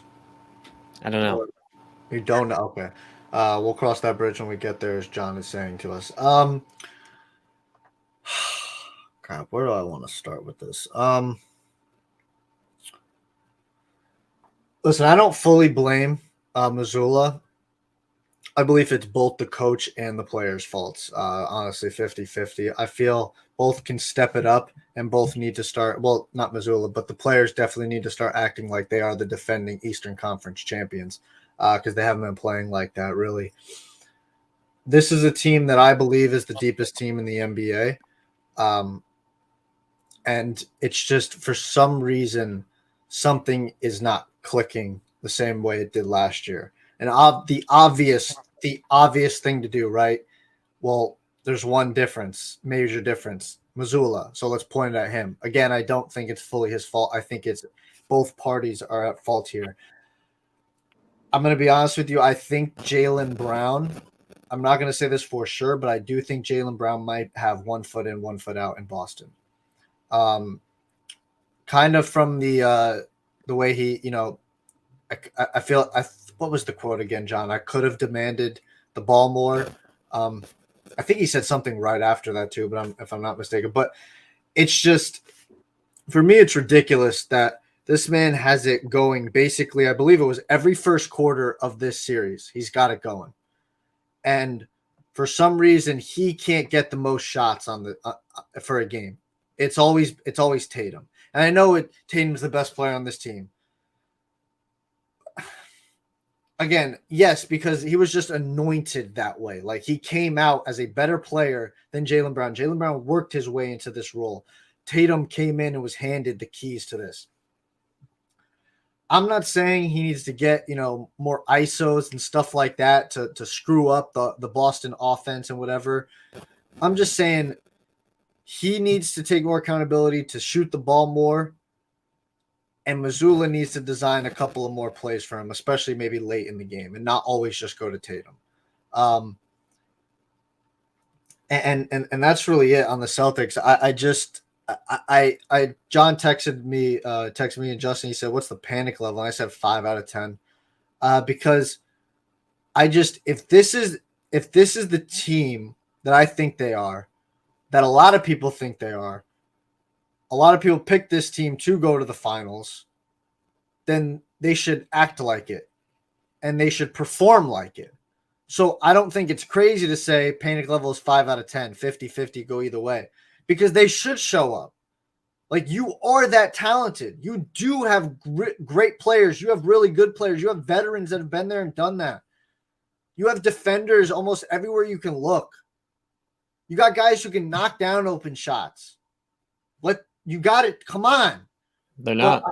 Yeah. And I will say Al Horford went 0 for 7. Finally coming up clutch for Philadelphia with his 3-point. Yeah. But he did have a great shooting night the game before, I believe it was. He had a down night. That can't happen again. The Celtics won't win with Al Horford giving him a 0 shots made. He's got to make shots. PJ Tucker can, Brandon. PJ Tucker can. Well, yeah, because PJ Tucker's a much more of a defender and can perform better on his later years. Al Horford, 6'11". He doesn't have the mobility that a PJ Tucker does, side to side or up, down, whatever you want to talk about. I think what you're looking for is the dog in PJ Tucker. He's got the dog. I think Al Horford's got the dog. I just don't think he can run like a dog. No, PJ no. But I want to say I am shocked at how well Embiid is looking. He's not shooting the ball well, 44% from the field, 28% from 3, but he's killing it from the free throw line. He can't be stopped from the free throw line. But now let's get to Mr. James Harden. He didn't have a great game last night, Justin, but he played a clean game. He played a very smart game, right? It wasn't like the games that he's had, the 45 or the other game that he had.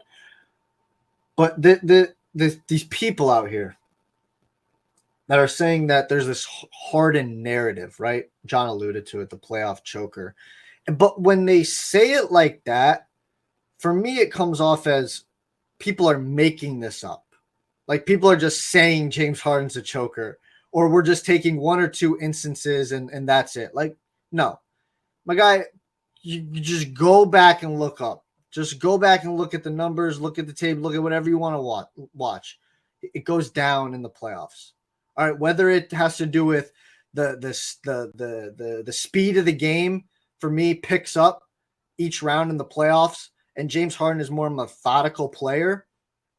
Whether it's that, whether it's the case that in the playoffs you don't get the same calls like you do in the regular season, and James Harden lives and dies on those drawing fouls and those BS fouls that he gets, and you're not going to really get those in the playoffs, or as many as you would in the regular season, or whether it's just he's a volume shooter who's not a very consistent shooter and he's not knocking the shots down, or he's not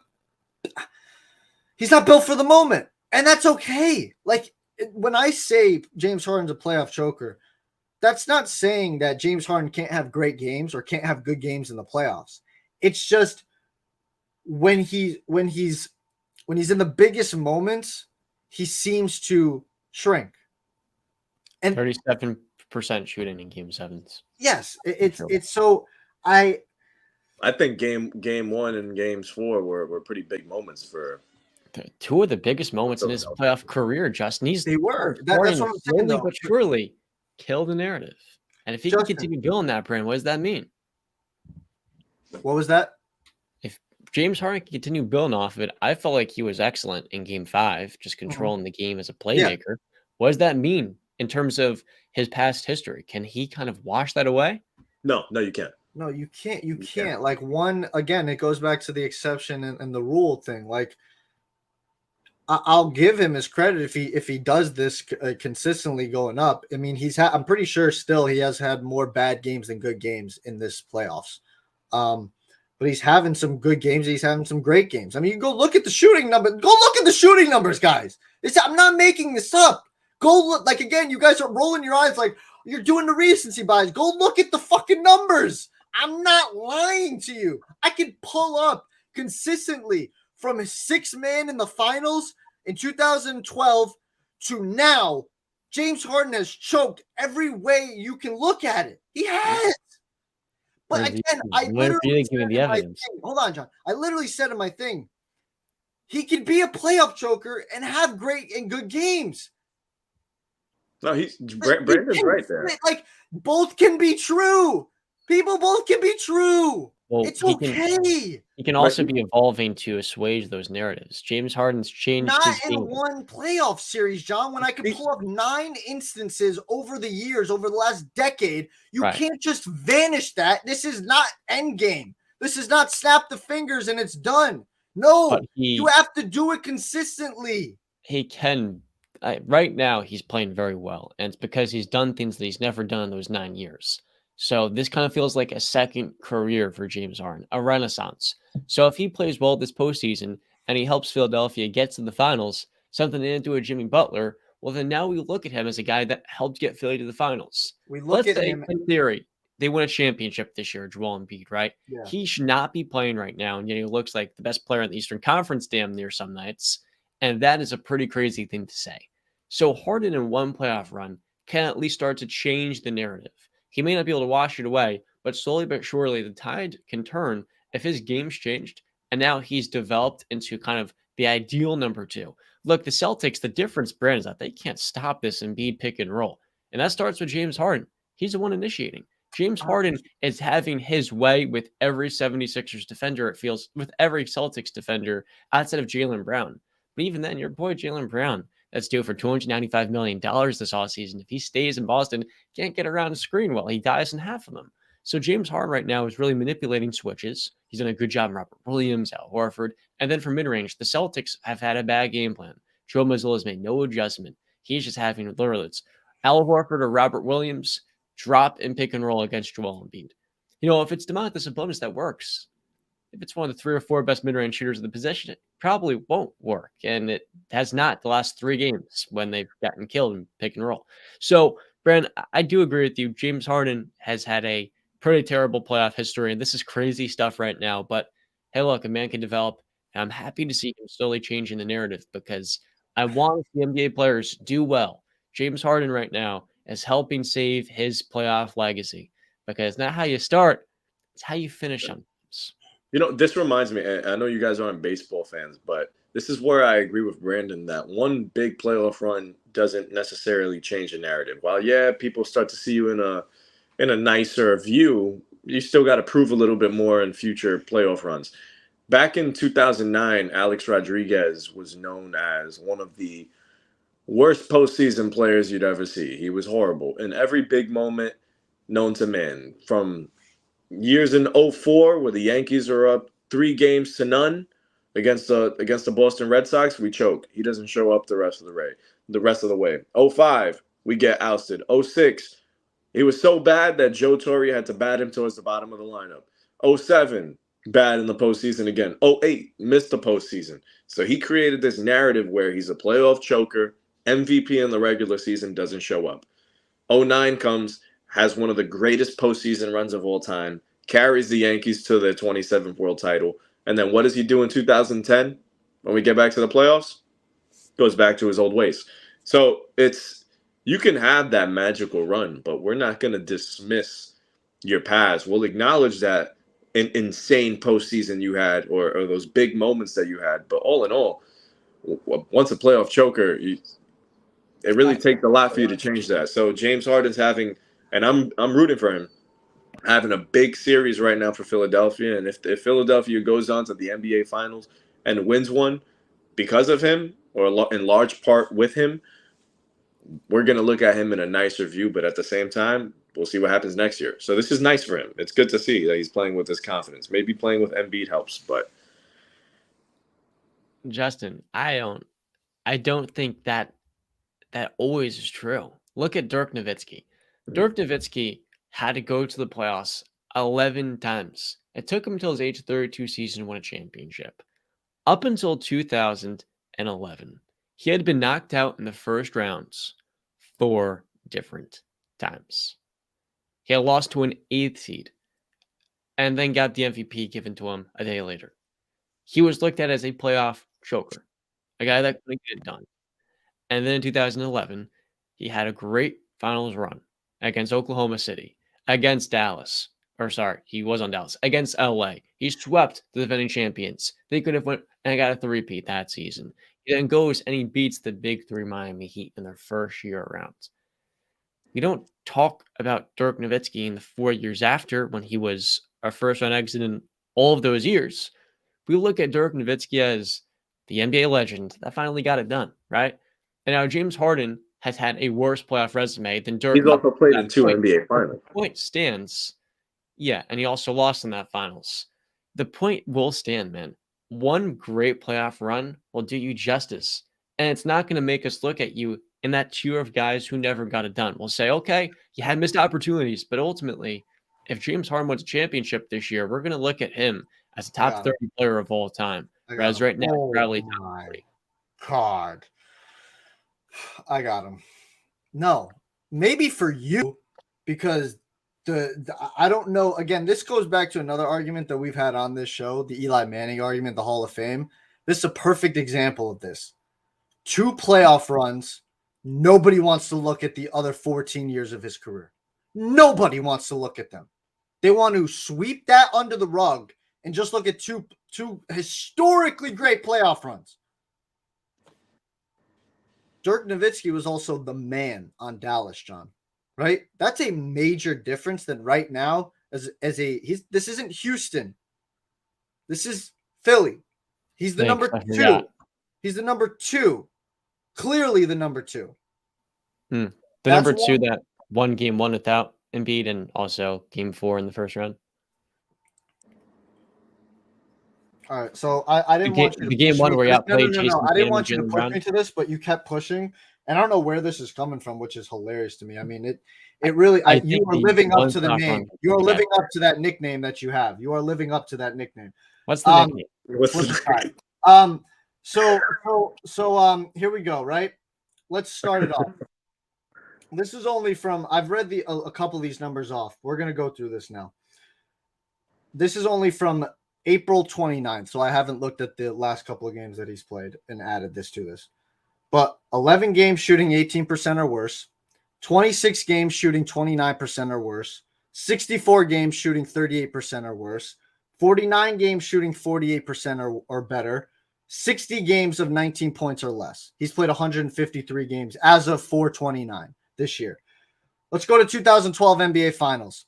Albeit sixth man, right? Wasn't the man. We'll give him that pass. But he was great in the Western Conference Finals versus the Spurs. He put up 18 points per game, 49% shooting from the field, 61% from three. Let's go to the NBA Finals where he came up small. 12 points per game, 37% from the field, 32% from three. Games 1, 2, and 4, Harden was shit. He averaged 7.3 points, 23% from the field, 18% from three on 32 minutes. Games 3 and 4, most glaring because Russ and KD did their thing. James Harden didn't. Let's go to 2013. Albeit first time in a playoff run as the man, right? We'll give him a tiny slight pass this one. The counting numbers were there. He only had really 2 star-like games, though. 26, this is what he did. 26 points, 6.7 rebounds, 4.5 assists per games.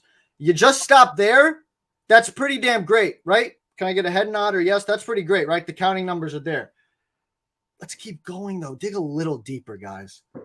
4.5 turnovers, 39% from the field, 34% from three. Harden shot 37% or worse from the field in 4 out of the 6 games and shot 16% in 3 of the first 4 games that series. Game 4, one of their 2 wins, 15 points, 1 board, 3 assists, 10 turnovers. 4-12 from the field, 0 for 4 from 3. Let's keep going. 2014 first round. Second series as the man went worse. 37% or worse from the field in 4 of the 6 games like last year. 27 points per game, 4.7 rebounds, 5.8 assists. Again, the counting numbers are there. That's great. Let's dig a little deeper, though. 37% from the field, 29% from 3, 90% from the free throw line. That's great. But again, those shooting numbers, that's not good. Howard was incredible that series, though. Dwight Howard, you remember him? The teammate that came to Houston with him, and then he kicked Dwight Howard out the door in Houston because he said he's not the guy for me anymore. Oh, he was incredible in that series. He was 26 and 14 on 55% from the field. 3 blocks per game. You want to know something else, though? James Harden was arguably the 4th best player in that series. 4th. Dwight Howard, Dame Lillard, LaMarcus Aldridge. Don't believe me? Go check the numbers yourself. That was Dame's 2nd year, by the way. Next up, 2015 playoffs. Game 6 versus the Los Angeles Clippers. This is an interesting one. I don't know if you guys remember this one. The Rockets were down 89-70 with 2 minutes and 34 seconds left in the third quarter. The Rockets came back and won by 12. Did that with no Harden. He was on the bench. You know who combined for 31 points during a 34-10 run? You guys want to take a guess at 3 guys? No one. Jason Terry, Corey Brewer, and Josh Smith. Man, that's interesting. James Harden didn't shoot well in game 6 or 7 either. Conference finals versus the Golden State Warriors. Harden had 3 good games, but in game 3, down 2-0, he came up short. And in game 5, down 3-1, the closeout, he shrunk. Game 3, 3 of 16 from the field, 17 points. Game 5, he had 14 points, shot 2 for 11 from the field, 0 for 3 from 3. A playoff record, 12 turnovers. 2016 first round. Harden had 2 good games, but was very inefficient in the first 4 games. Game 2 with no Curry. No Curry. Harden goes 7 for 19 from the field, 1 for 8 from 3. Game 4, I should say. He scores 18 points, 4 for 13 from the field, 2 for 8 from 3. Curry got hurt in this game. Curry didn't play in 3 of the 5 games that series, guys.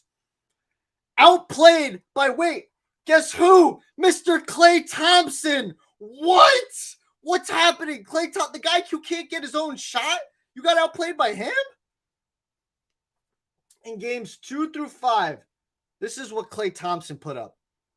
25 points, 48, 46, and 82 while guarding James Harden. Interesting. Let's see, where are we at now? We're at 2017 semifinals. This was right before. This was right before the Big Four Golden State.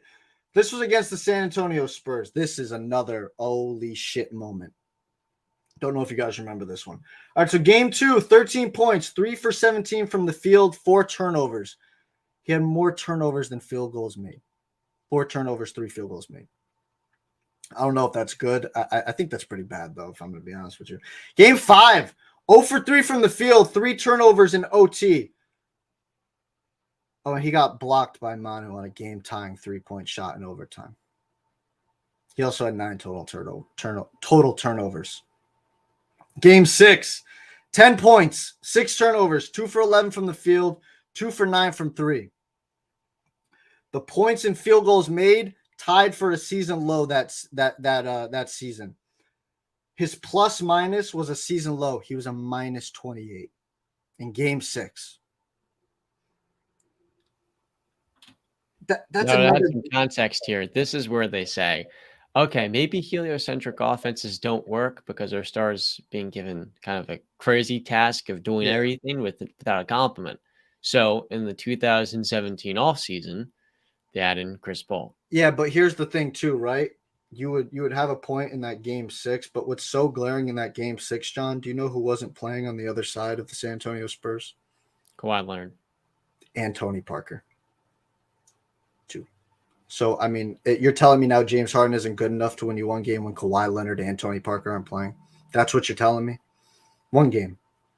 And he put up 10 points, 6 turnovers, 2 for 11 from field, 2 for 9 from 3. Okay. Next up, the 2018 Conference Finals. Chris Paul's year of coming to the Houston Rockets. The year that I believe Chris Paul turned James Harden into something of what could have been a winner of a championship. He obviously got injured, right? Maybe you want to give him another pass about, albeit he faced the Big Four Golden State Warriors, whatever you want. They did go to a game 7 though, right? They added Chris Paul. They had a 3-2 lead going into game 6. They had just won game 5 at home. Harden went 0 for 11 from the field that game. Game 6, Houston, they got off to a 17-point lead to end the first quarter. Then an 8-point lead to go into halftime. Harden in the second half was 4 for 10, 3 turnovers, a minus 32. Then we move on to game 7 in Houston. In Houston. Do people remember this game? The Trevor Ariza game? I remember. I think it was the worst playoff shooting performance in NBA history. Talk to him. They led at halftime by 11 points too. With the historically bad shooting night, they led. Harden in the second quarter went 1 for 10. I mean, we could keep going down the list, but that's where my list ends because the rest of them are gonna, the caveats kept coming in. The next year, Chris Paul, they made it to the second round. I think they got bounced. Then he got him shipped out because he blamed Chris Paul. It was Chris Paul's fault. Get me Russell Westbrook. Russell Westbrook came in. Oh, wait, it's Russell Westbrook's fault now. Get him out. Wait, now I don't want to be in Houston anymore. Get me out. Go to Brooklyn. Wait, I don't want to be in Brooklyn anymore. Get me out. Now I'm coming to Philly. Wait, I don't want to be in Philly anymore. Get me out. Go ahead, John. So the Rockets missed 27 straight 3-point attempts. They went 0 of 14, golly, in the third quarter of that game 7. Then in the fourth quarter, they actually went 1 of 7. So they took less threes and they're trying to diversify it a little bit. Chris Paul in game 5 of that series suffered a hamstring injury. As he does every year getting injured, his star again disappeared. And the issue in that series was Harden was generating looks for his teammates, but a guy like Trevor Ariza in game 7 is going 0 of 12 from the field. In the same way we talk now about, look, Al Horford can't be going 0 of 7. Neither can Kevin Love. Trevor Ariza took a dozen shots and did not even hit one single three-point look, a lot of which were open in a game that they lost by 9 points, but it was even closer than that. Even closer. If he makes 1 or 2 of those looks, they win that game. It swings the momentum. You do realize James Harden went 1 for 10 in the second quarter, right? You're blaming Trevor Ariza, a role player, and you're not putting the point and the finger on James Harden. I literally just listed you over a decade of failures, and you're pointing at Trevor Ariza in a game 7 in Houston, and James Harden does not show up, and you're blaming a role player. Role players have to be better at home. He shot like shit. But for you to stand there, I don't know if you're sitting on your little stool or not, but for you to be there and after I just literally went down a list and your first thought is, well, Trevor Ariza went 0 for 12. That is effing ridiculous, Jonathan Tortorelli. Ridiculous that you did that. Ridiculous that you, and you said his star disappeared again. What about Dwight Howard? What about that 26 and 14? What about James Harden being the 4th best player in that series? You don't want to bring that up. I just went down the list. You did a good job. 0 of 12 is 0 of 12, Brandon. I mean, look, 1 of 10 is 1 for 10. So James Harden had all of that, right? Oh my God. How are you going to see? I understand. In 2021, the Brooklyn Nets. James Harden, and I understand it might seem that way. I'm just giving you the events of what happened in the history. I don't write the story. The players write their own stories. Just like everybody writes their own story in life. I don't write it. I'm just telling you what happened. Okay? In 2021, James Harden suffers a hamstring injury, grade 2, within 30 seconds of the Boston. I keep mixing up these teams that start similar. Of the Milwaukee Bucks game 1 versus the Brooklyn Nets. Yeah. The Nets that year were quite clearly the best team in the Eastern Conference, as we saw, which by 2 games, they were annihilating the Bucks by 41 points, and making it look like Chris Middleton didn't belong on the same floor as them. What are you saying? But James Harden did not return until game 5 of that series, and when he did, his hamstring was pretty badly torn up. Part of it was he forced it out of Houston, was out of shape, and then injured his hamstring. He probably wasn't in the right conditioning, right? Yeah. But then Kyrie also sprained his ankle. The Nets that year were on track to win a championship, far and away. They had a golden opportunity, but injuries really robbed them of that chance. Even still, Kevin Durant was going to take him to the conference finals. James Harden was going out there on literally one leg and not playing. What is the, I get all that. I know what happened, but what do you get? Are you basically saying like you don't get credit for should have won something, John? That's not how this works. You either do it or you don't. Context to the story. I understand the context. John, are you giving James Harden a pass? I'm working my way up to 2023 because Brandon's not talking about the story, which is still being written. Whoa. In 2022, you skipped over the bubble James too. Harden You skipped over the bubble. Yeah, he literally almost lost to Chris Paul in the first round of the playoffs, but saved it all with 1 block on Lou Dort. And that also saved his legacy. In 2022, he goes and forces his hand with no years left in his contract. Again, for like the 3rd or 4th time in 1 year. And then the 76ers without Joel Embiid flop miserably versus the Miami Heat. It was a despicable series and a game 7 where I remember, just like Jalen Brown, James Harden saying, well, I couldn't really get the ball. It wasn't really coming to me. And I'm saying to myself, are you serious? James Harden? That's your response as the 12-year veteran, the former MVP on this team? So then he comes into 2023. He takes a pay cut so Daniel House can get into the team. Daniel House, who covered up for him in the bubble. Daniel House that also had a great year last year at the Utah Jazz. And PJ Tucker. He brings in these pieces by taking a slight little pay cut. And then in the postseason, after being stuffed in the All-Star game, which I didn't agree with, he comes out and in game 1, in game 2, and in game 3, he's playing pretty well. Embiid goes down. Harden in game 4 wins it without him. Gets him that full week to him near rest because they swept the Nets. Game 1 comes around. Harden doesn't play. Oh, sorry. I keep mixing them up. Embiid does not play in Game 1. James Harden drops 45 points and the dagger on Al Horford to win the game. So the Celtics could not guard him at all on switches, and he was torching everybody, not named Jalen Brown one-on-one. Only guy that can guard him. Game 2 comes around. Game 3, he was miserable, kind of like his old ways. So bad. I could not believe what I was seeing. He just couldn't make a shot. He lost his confidence. He wasn't looking to score. He wasn't aggressive. It looked like a classic Ben Simmons game from a former MVP. Then Game 4 comes around. John Howe is in the house, survivor of the Michigan State shooting. And I'm saying to myself, look, this is an amazing story, but I don't expect Harden to do that again. He drops 42 points. Game on the line, overtime. ISOing it up, hits himself a dagger of a floater. I knew it was going in because the Celtics, just like Game 1, had no answer for him. Then in overtime, after he forces it, Embiid kicks it out to him on a wide open catch and shoot look. He drains it. What he never did in Houston, playing off the catch, taking catch and shoot threes, shooting from mid-range, taking advantage of the in-between game, defending with energy. He's giving guys backward Wilsons. He's getting huge steals. He's playing better on defense, where he was always rightfully criticized. James Harden's evolving. And yeah, I'm not going to assuage all of his playoff shortcomings, but I do think context matters when we're talking about this guy. He had some really bad playoff downfalls, but at 33 years old, he's starting to evolve his game. And he's also a great human being, too. I want to shout him out because what he's done for John Howe to me, that had me damn, this guy's awesome. He's a great guy. Man. So I don't want to come down hard. Come on, man. Seriously, stop. No. That's where I got to stop. That's where I got to stop. Everybody had going to the finals, even though we knew they were frauds. And now he's got them on the ropes. That's where I got to stop. He's got them on the ropes.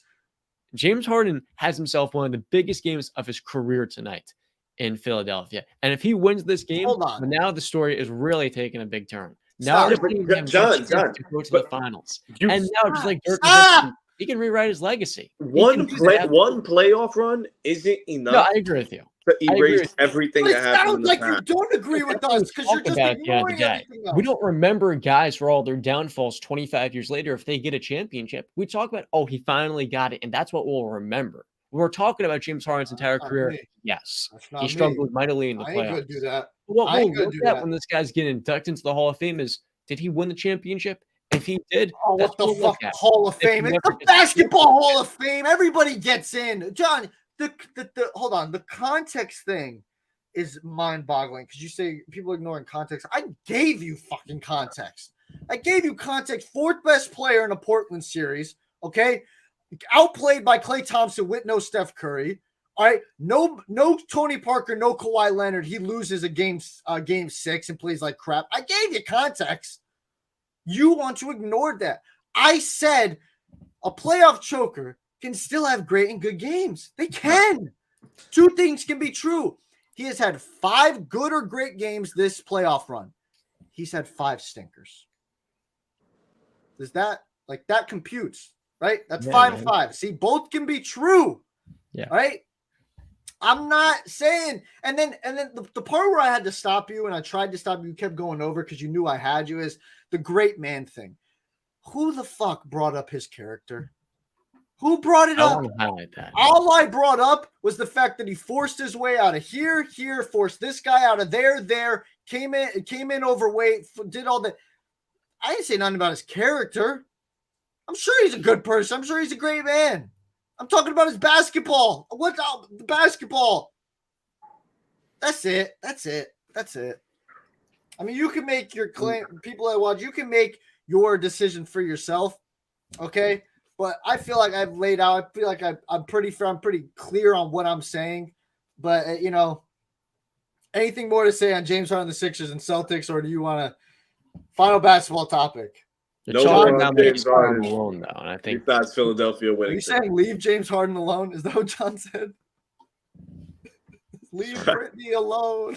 But let's talk about John's Phoenix Suns. Well, not really his Phoenix Suns. They're not my team, bro. Oh, sorry. Oh, wait, the Nuggets. John's Denver Nuggets. Oh, it is both of them. Wait, it is both of them.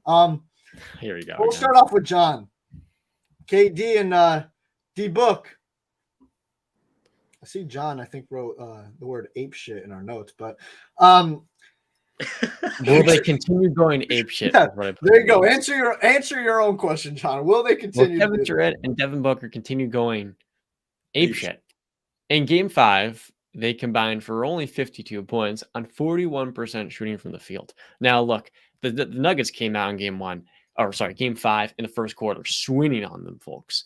But then the Suns in the second quarter rallied, and they got a 1-point lead after a Terrence Ross 3. And I'm thinking to myself, oh, shit, here we go again. But then in the third quarter, something happened. I couldn't tell if the foot injury off of a landing late in the second impacted D-Book, but he didn't make a single shot. It was 0 of 5 from the field, and the Suns' offense completely faltered. Denver's defense is good. I know that Nikola Jokic is very limited on that end of the floor, but when they're playing in unison, and you've got Christian Brown switch on to Kevin Durant, they've got 4 versatile on-ball defenders that are playing connected mostly. I want to give Michael Porter Jr. a shout out in this series because he's been active and engaged off the ball. And that was always the big criticism of his defense. He wasn't focused or mature on that end of the floor. Well, Denver, man, they've got length. They're starting 2 guys at 6'10 that are athletic. They've got KCP. And I kind of look at this team as a whole, and Usher NBA, shout out to Brett, he tweeted this out. I got 1 million views. When you think about the Denver Nuggets, they have built the perfect team around Nikola Jokic. They have one of the best 3-and-D wings of the last decade in Kentavious Caldwell-Pope, who even on an off night is making huge plays defensively and even slightly throwing Devin Booker off of his game.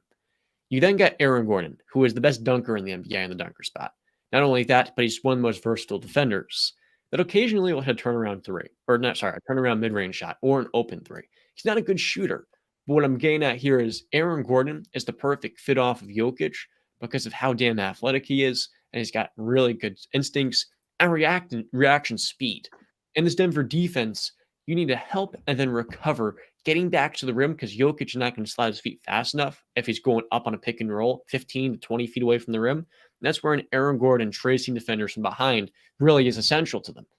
You've then got Jamal Murray, one of the best shot-making guards of the last couple of years in the playoffs too. You've got Michael Porter Jr., a 6'10" flamethrower that literally is unshakable. He can miss 10 straight threes, and the 11th, Dion Waiter style, is going to come with even more confidence behind. But then there's a guy that I remember, a good friend from the Connecticut School of Broadcasting, actually went to school with this player in Bruce Brown, the only NBA player out of Vermont. Let me tell you something.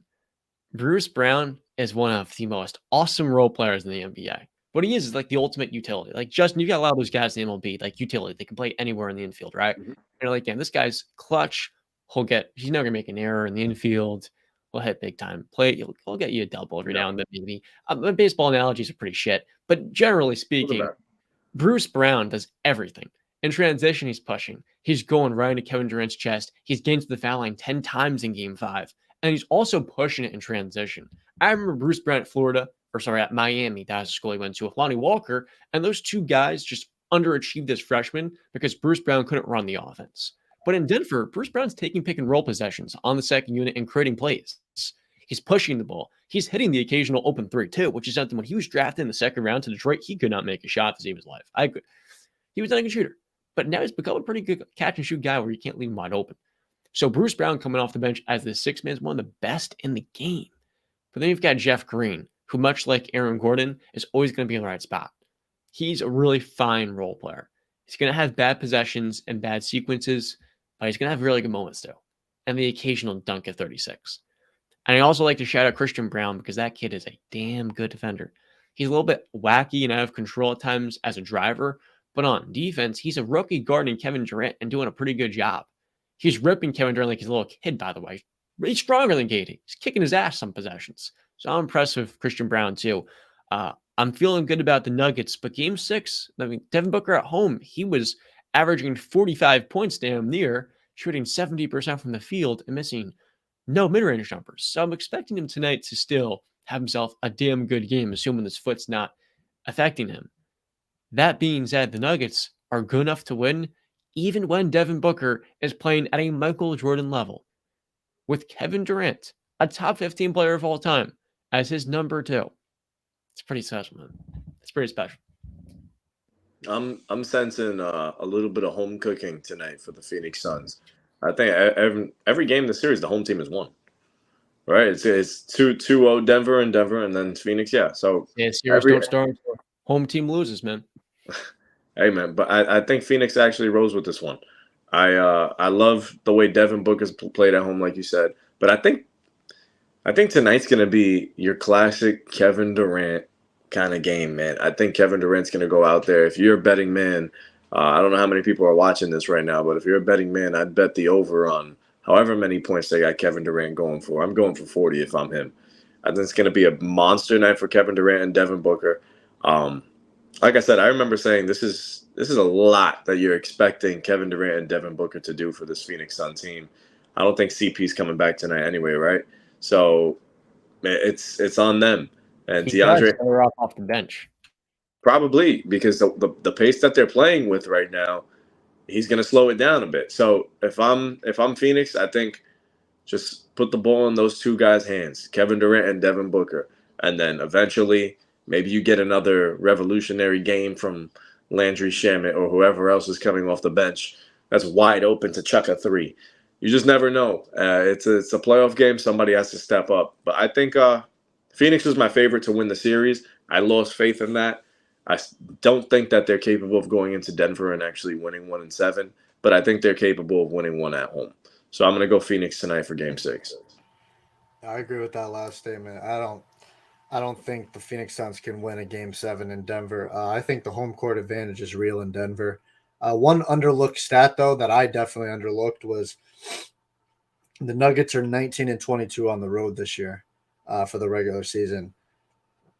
That could have gave you a little a peek into of how Phoenix kind of got it done. Also in Game 3 and Game 4, where maybe just the I don't really know what it is, but maybe it's got, I really do think it's got something to do with that mile high, with that altitude. Like it affects the road team so much. Like the guys in Denver are so used to playing with it that maybe when they go to another side, Phoenix is actually playing.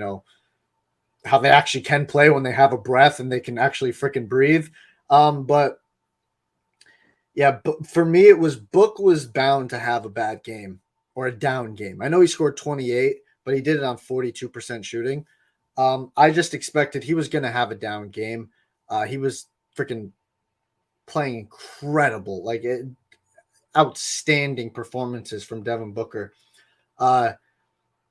Major big things I'm looking at is KD is 22% from three this series, and DeAndre Ayton is yet to grab 10 boards in any of the games. This series was so weird, right? We've gone 2-0 from Denver to be like Phoenix is done. They're not coming back for this, to Phoenix winning 2 games. Oh my God, Phoenix actually has a chance. I don't. What happens in Game 6? John, who did you say you got? You had who you got winning Game 6? Help me out here. It's going to be a toss-up. I think this is going to be a great game, but I might lean Phoenix in this one because I'm really expecting D-Buck to give like one last heroic performance. Yeah. And the Nuggets defense only has so much to throw at him before the open shooters just start to hit. So I think the Suns might win tonight, and that would be the team I favor. The Nuggets can still easily win. Yeah, that's kind of how I see it. It's such a tough game to call because Denver should win this game. I truly do believe it. Denver should win this game. But Phoenix has been incredible at home this series, and Denver's been crap on the road this series. So it's a hard one to look at. I have no freaking clue what's going to happen. I'm sorry. I wish I could give you a better answer than that. I just have no idea because of how Denver's played on the road this year. And that that really could come to bite them in the ass in the conference finals, especially if they go up against the Lakers. That can bite them in the ass, not performing on the road very well. Because I do believe the Lakers can win a game in Denver. And if Denver can't win a game in LA, that ain't gonna work. I think Denver is a bigger home court advantage in the regular season because it's not like a West Coast road trip. You're in the middle of the mountains, and the only other team remotely near them, is the Jazz. In the playoffs, I don't think it's quite as big a competitive advantage because the guys are more used to it after a 2-game series in sequence. That's fair. Mm. So that wraps up. Or is that that it? Any more topics you guys want to discuss? Or You had some like small short form topics. J-Ray, I think you got to head out, correct? Yes, sir. I got to bounce, guys. It's been real, man. An hour and 44 minutes. That flew by, bro. I'm not going to lie. bye. Was that James Harden topic that extended it? Yeah, That was- but before I go, parting thoughts. Friday night in Miami, I'm praying for a showdown, bro. I just hope it's a good one. I'll be speeding home from work to be able to watch this one. I'm nervous though. We'll I'd see, be though. excited, man. Let's go Knicks. You could All be- right, guys. Peace. Take a light, Justin. Have a good one. Stay Peace classy, y'all. Peace. Stay classy. And there are two, Justin. I don't know. Your name's Grant. So we have a couple more discussions, not really a topic. We have the NBA draft lottery and then one or two clips I had. So let me just start off. The NBA draft lottery, Brandon, is in 5 days, and it might be the biggest draft lottery in many, many years. Victor Wembanyama is the headliner of this class, but it's actually one of the deeper draft classes we've seen. The likes of Scoot Henderson, Brandon Miller, Amen Thompson. I look at a guy like Cam Whitmore out of Villanova, and I say to myself, he's got star potential, and he might not be a top 5 pick. You've also got really good role players like Jarris Walker, Anthony Black, and many others that are going to be really good role players. At least that's their floor, high-level role players. Think of Derek White, or better yet, I can't really think of a Jarris Walker comparison off the top of my head, but he's a damn good defender. I look at this draft class, and I think even if you don't get the first overall pick, you're going to get something good if you can draft well. But there's also some riskier picks. I kind of had this one thought I tweeted out yesterday. What team needs Victor Wembanyama the absolute most? And I think it's the Houston Rockets. They've got Ime Udoka coming in, and their best player arguably is Alperen Şengün, who can't defend, but he's a brilliant passer. What he needs to be playing alongside is a big, think Kristaps Porzingis, that can space the floor, but is an elite level rim protector. Porzingis ain't quite that because of his lack of mobility. Victor Wembanyama is. He's got elite shot blocking instincts, and his feel for the game at 7'4" as a ball handler makes him more than a floor spacer. So I think, I want to hear your thoughts if you've got any on this, but I think the Rockets, man, if they get Victor, well, they're going to have the perfect front court complement here, and that could be something special moving forward. So I'm going to say something that might be a little controversial and might not be very favorable, right? And it has nothing to do with his game. It just has to do with durability. I'm not 1,000% sold on Victor Wembanyama. Right. He's 7'4", like you said. How much is he even cracking 200? Yes, but he's like barely over 200, I think, right? Like he's a sleeky. He's sleeky. If he was 195 pounds, that'd be an issue. He's listed at 230. I do think he might play a little bit less. Maybe. Yeah, I think he's skinnier than that. But and I know, a perfect example. I know he's not as tall, but Kevin Durant is a good comparison there. That he's had been able to have a long, successful, sustained career. But there's examples like Porzingis and other guys like that. I just am wary of I believe he's going number one. I'd want that to be clear first. I 100% believe he's going to be number one. It's just absolutely the durability, I feel like, can worry a team a little bit. So I just, that's something to worry about. As far as who needs him, who's got the best odds this year? Is it Houston to get the number one pick? They're up there because they finished with the fourth worst record. Okay. And currently the most likely team to get him by Tankathon. This is probably my favorite site to use. Will be the Detroit Pistons. They are tied with the Rockets, the Spurs. It was incorrect. The Rockets are the second best odds. My apologies. Okay. And the Charlotte Hornets are fourth. So the best team has a 14% chance to gain the first overall pick. And so does the second and third with the new lottery odds. The system used to be favoring teams like the Cavs and the Sixers who kept getting the first or second or third pick. But now they're switching things up to make it less fruitful of tanking.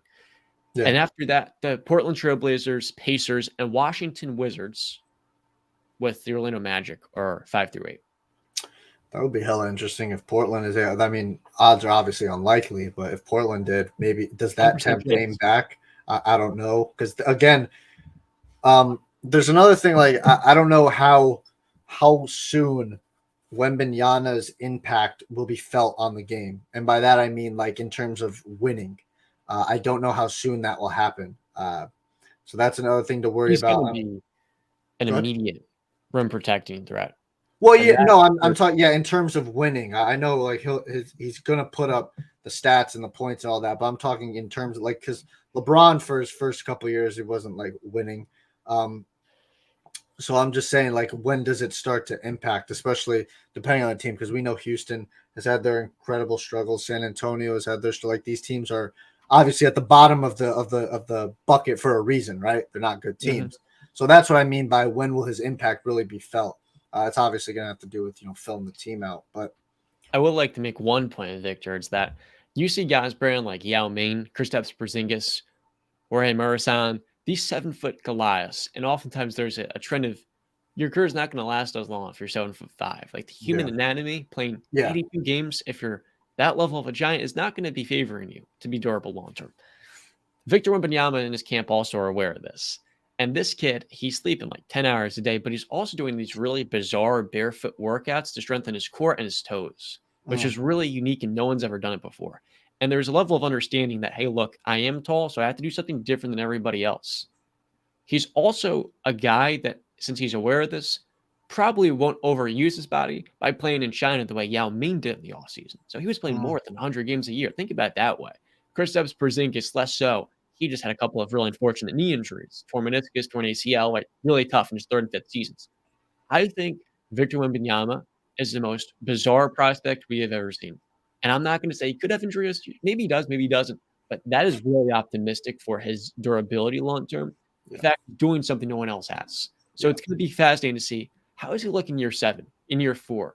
But ultimately, he's kind of a mix of Kevin Durant and Kristaps Porzingis. And I think that for a team like Detroit and Houston, they have a lot of really good talented players. That will take them over the top. That will make them at least a lottery team in year 1.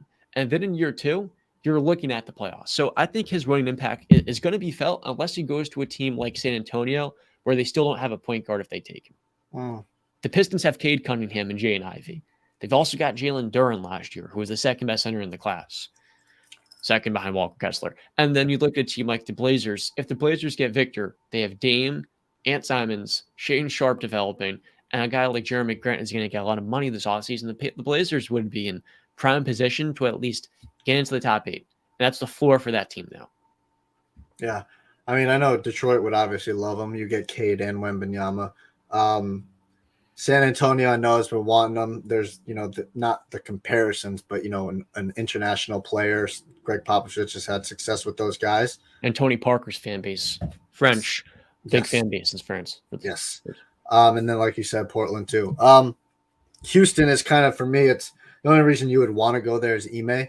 Like they're not, it's not very an attractive place. Like the reports coming out of Houston for the last year, the not trying and stuff like that. That's not something you see as a player or as a future star draft pick, and you're like, oh yeah, I want to go there. Like that's not a good culture to really be around. That's why we're hoping, and we believe that Ime is going to change that. But I'm just saying, that's not something you look at in a bright spot. It's going to be this NBA draft lottery deal. I thought, I'm going to be honest with you, I was trying to find the date of it. I thought it was 2 days ago. I thought it was happening at 8:00 on Tuesday, and I was just like, yo, what the hell's going on? I couldn't find it, but thank you for telling me May 16th. I literally looked up NBA draft lottery 2023, and the date would not pop up for me. I was like, but thank you. So May 16th, okay. Yes, I think it's on 5 days from now, so the day would be today's Thursday. Friday, it'll be the next Tuesday, so it's just the wrong week. Okay, so next Tuesday. Okay. You're a Miami Heat fan. I had this one topic in the notes. I don't know if you saw it. If you didn't, we can do this another time. Do you want to build the Miami Heat starting 5 all time? All time? Yeah. Let's do it. All right, building the Miami Heat all-time starting 5. BC resident Heat fan. Who's our point guard? Point guard. Sorry. All right, let's see. I think it's got to be the OG Tim Hardaway. The Hardaway that can actually handle, like, at an all-time level. Yes. Yeah. Okay, so Hardaway. We'll go Hardaway. I don't know who else would really be in the camp because the Heat became a team in 1990. Yeah, I know. So. There's older players that played for that, the Jason Williams and the Gary Paytons, but they weren't in their prime at that point. Yeah, far from. And then the new age ones, Kyle and Goran Dragic. I wouldn't, Mario Chalmers probably not. So yeah, Tim Hardaway. Two, that this is obviously Dwayne Wade. Three, LeBron James. Four, I'm going Bosh. That's Five. Oh, go ahead. I kind of disagree. I think you Bosh? have to have LeBron at the 4, and then Jimmy Butler at the 3 over Chris Bosh. What do you think about Jimmy? 0 championships and Bosh is 2. Right? I love it. God, that's a great point, Sean. Fuck. That's a great point. Or we can really switch up, put Udonis Haslem at the 4. No. No disrespect to UD, but he wasn't on the level of these players. Right, I'll come off the bench. That's cool. We love him in 305, but because it's just that's so true. But then we would have Dwayne and Jimmy both can't shoot threes. That comes down to, do you believe who you? Because you know what? Because this, when you're building this, it's not. Are we building a team to play? We're just building who's the all-time, starting 5. So it really comes down to, do I believe Jimmy Butler is better than Chris Bosh all time? I have Bosh in my top 10 power forwards of all time. I think I have him 9 or 10. I don't have Jimmy Butler in my top 10. Joel Anthony. Shout out Joel Anthony. I don't have Jimmy Butler in my top 10 small forwards of all time. So I'm going to go Bosh at the 4. I'm going to continue with that. So Bron at 3, Bosh at 4. Now the 5 is either Mourning or Shaq. It's got to be Alonzo, I think. At his peak, he was the best rim protector. That's what I'm saying. Because Shaq wasn't in with 4 blocks, too. Yeah, Shaq wasn't in his prime at that point. So we'll go Alonzo. So my starting 5 all-time, Miami Heat starting 5. Point guard, Tim Hardaway. Shooting guard, the man himself, Dwayne Wade. Small forward, LeBron James. 4, Chris Bosh. 5, Alonzo Mourning. Yeah, upon reflection, I think I have to have Chris Bosh in there so this base is not disgusting. So I'll go same exact lineup, and I don't know who I'm cutting out. I can't really cut out Jimmy, dude. Yeah, I cut Jimmy. LeBron. Do I put LeBron at point guard? That's what I'm. Fuck it. All right, here's my mind. You're playing positionless basketball. We need some floor space. Tim Hardaway is the best point guard in the franchise history. He was a pretty good shooter. He was actually like a high volume guy. That's the thing. And LeBron's, fine. I'll just keep the same lineup as you, and I'm gonna leave off Jimmy Butler, but it doesn't feel right if he leads him to the finals. So I love Jimmy. I need some shooting. Tim Hardaway is the only shooter. So yeah. Now, just about wrap up the episode. Do you want to talk about the scheduling? I mean, there's some, big games that are announced. The holiday schedule was announced. The international slate was announced.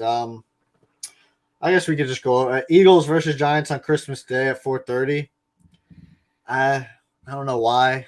That's just, for me, I tweeted out, I'll be watching basketball because that game, I mean, 2 of the games last year were blowouts in the Eagles' favor. I'm not I know it's the NFC East rivalry, but doesn't entice me as a football fan. First ever Black Friday day game, Dolphins at Jets. That's a week, I forget, week 10 or something. So let's just, hope and pray Tua Tagovailoa is there, because if he's not, it's probably going to be a boring, dead game. New Year's Eve. Yeah.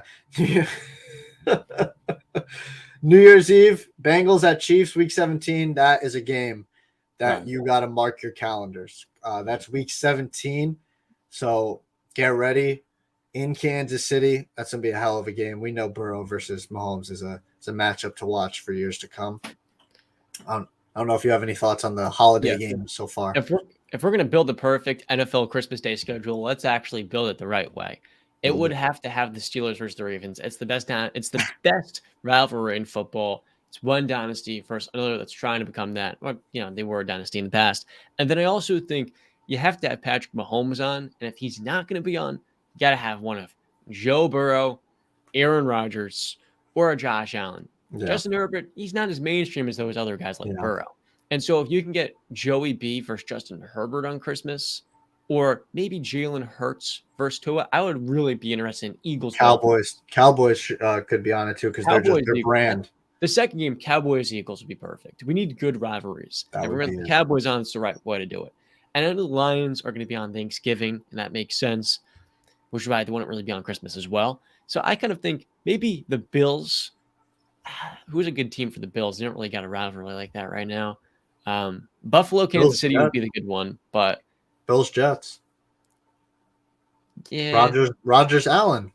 Yeah, I suppose so. I suppose. Yeah, that's a good one. That's a good listen. It's better than Eagles Giants, which I'm sorry, but Giants fans, I know you had a great year last year, but you still have to prove it again. You have to show everybody because the question is now, was that a fluke year?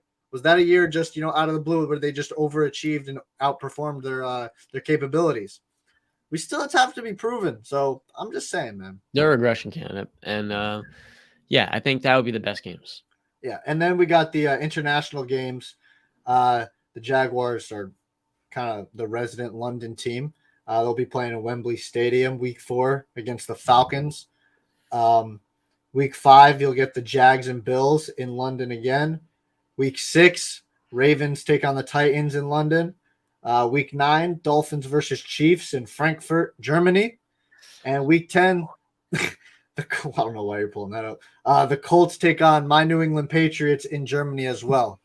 So those are the international games. It's always good to get international. Let the grow the fan base and the sport of the NFL. So it is. They're always mid. That's the issue. That's why you were doing it. I was like, why is he? I was laughing because I was trying to read what the text says, and the text just says Ice Cube. But this is one of my favorite shirts to wear. I had to wear for the Warriors W. Just woke up in the morning too, so that's what the shirt. It's a dope shirt. That's it. One of my own. And that'll wrap up, I suppose, this episode. That wraps up episode number 101. We got the Sixers and Celtics tonight, right? Game 6. We got the Suns and Nuggets tonight, Game 6. 2 possible closeout games. We'll see what happens. We'll see you guys Sunday morning for episode 102. Justin has been with us. He's always going to stay classy with us. You know that. Don't forget to, if you watched, like, subscribe, share the content with friends, family, coworkers, acquaintances, who the hell ever. We want to build this community. We want to have fun.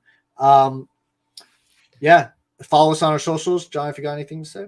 Of course. I should be really plugging this in like the first couple of segments of the show, but if you haven't seen already, we do have a Patreon account. The link is in the description. If you'd like to get video shout-outs, Q&A access, even join our Discord, chat hoops, or NFL with us, you can even get some access to my articles because I am an aspiring writer that's not trying to get into the field too much, but does have work on it about the NBA and more so off-season previews coming right on up. So if you enjoy all of that, check it out. And it's only for $1 a month or more.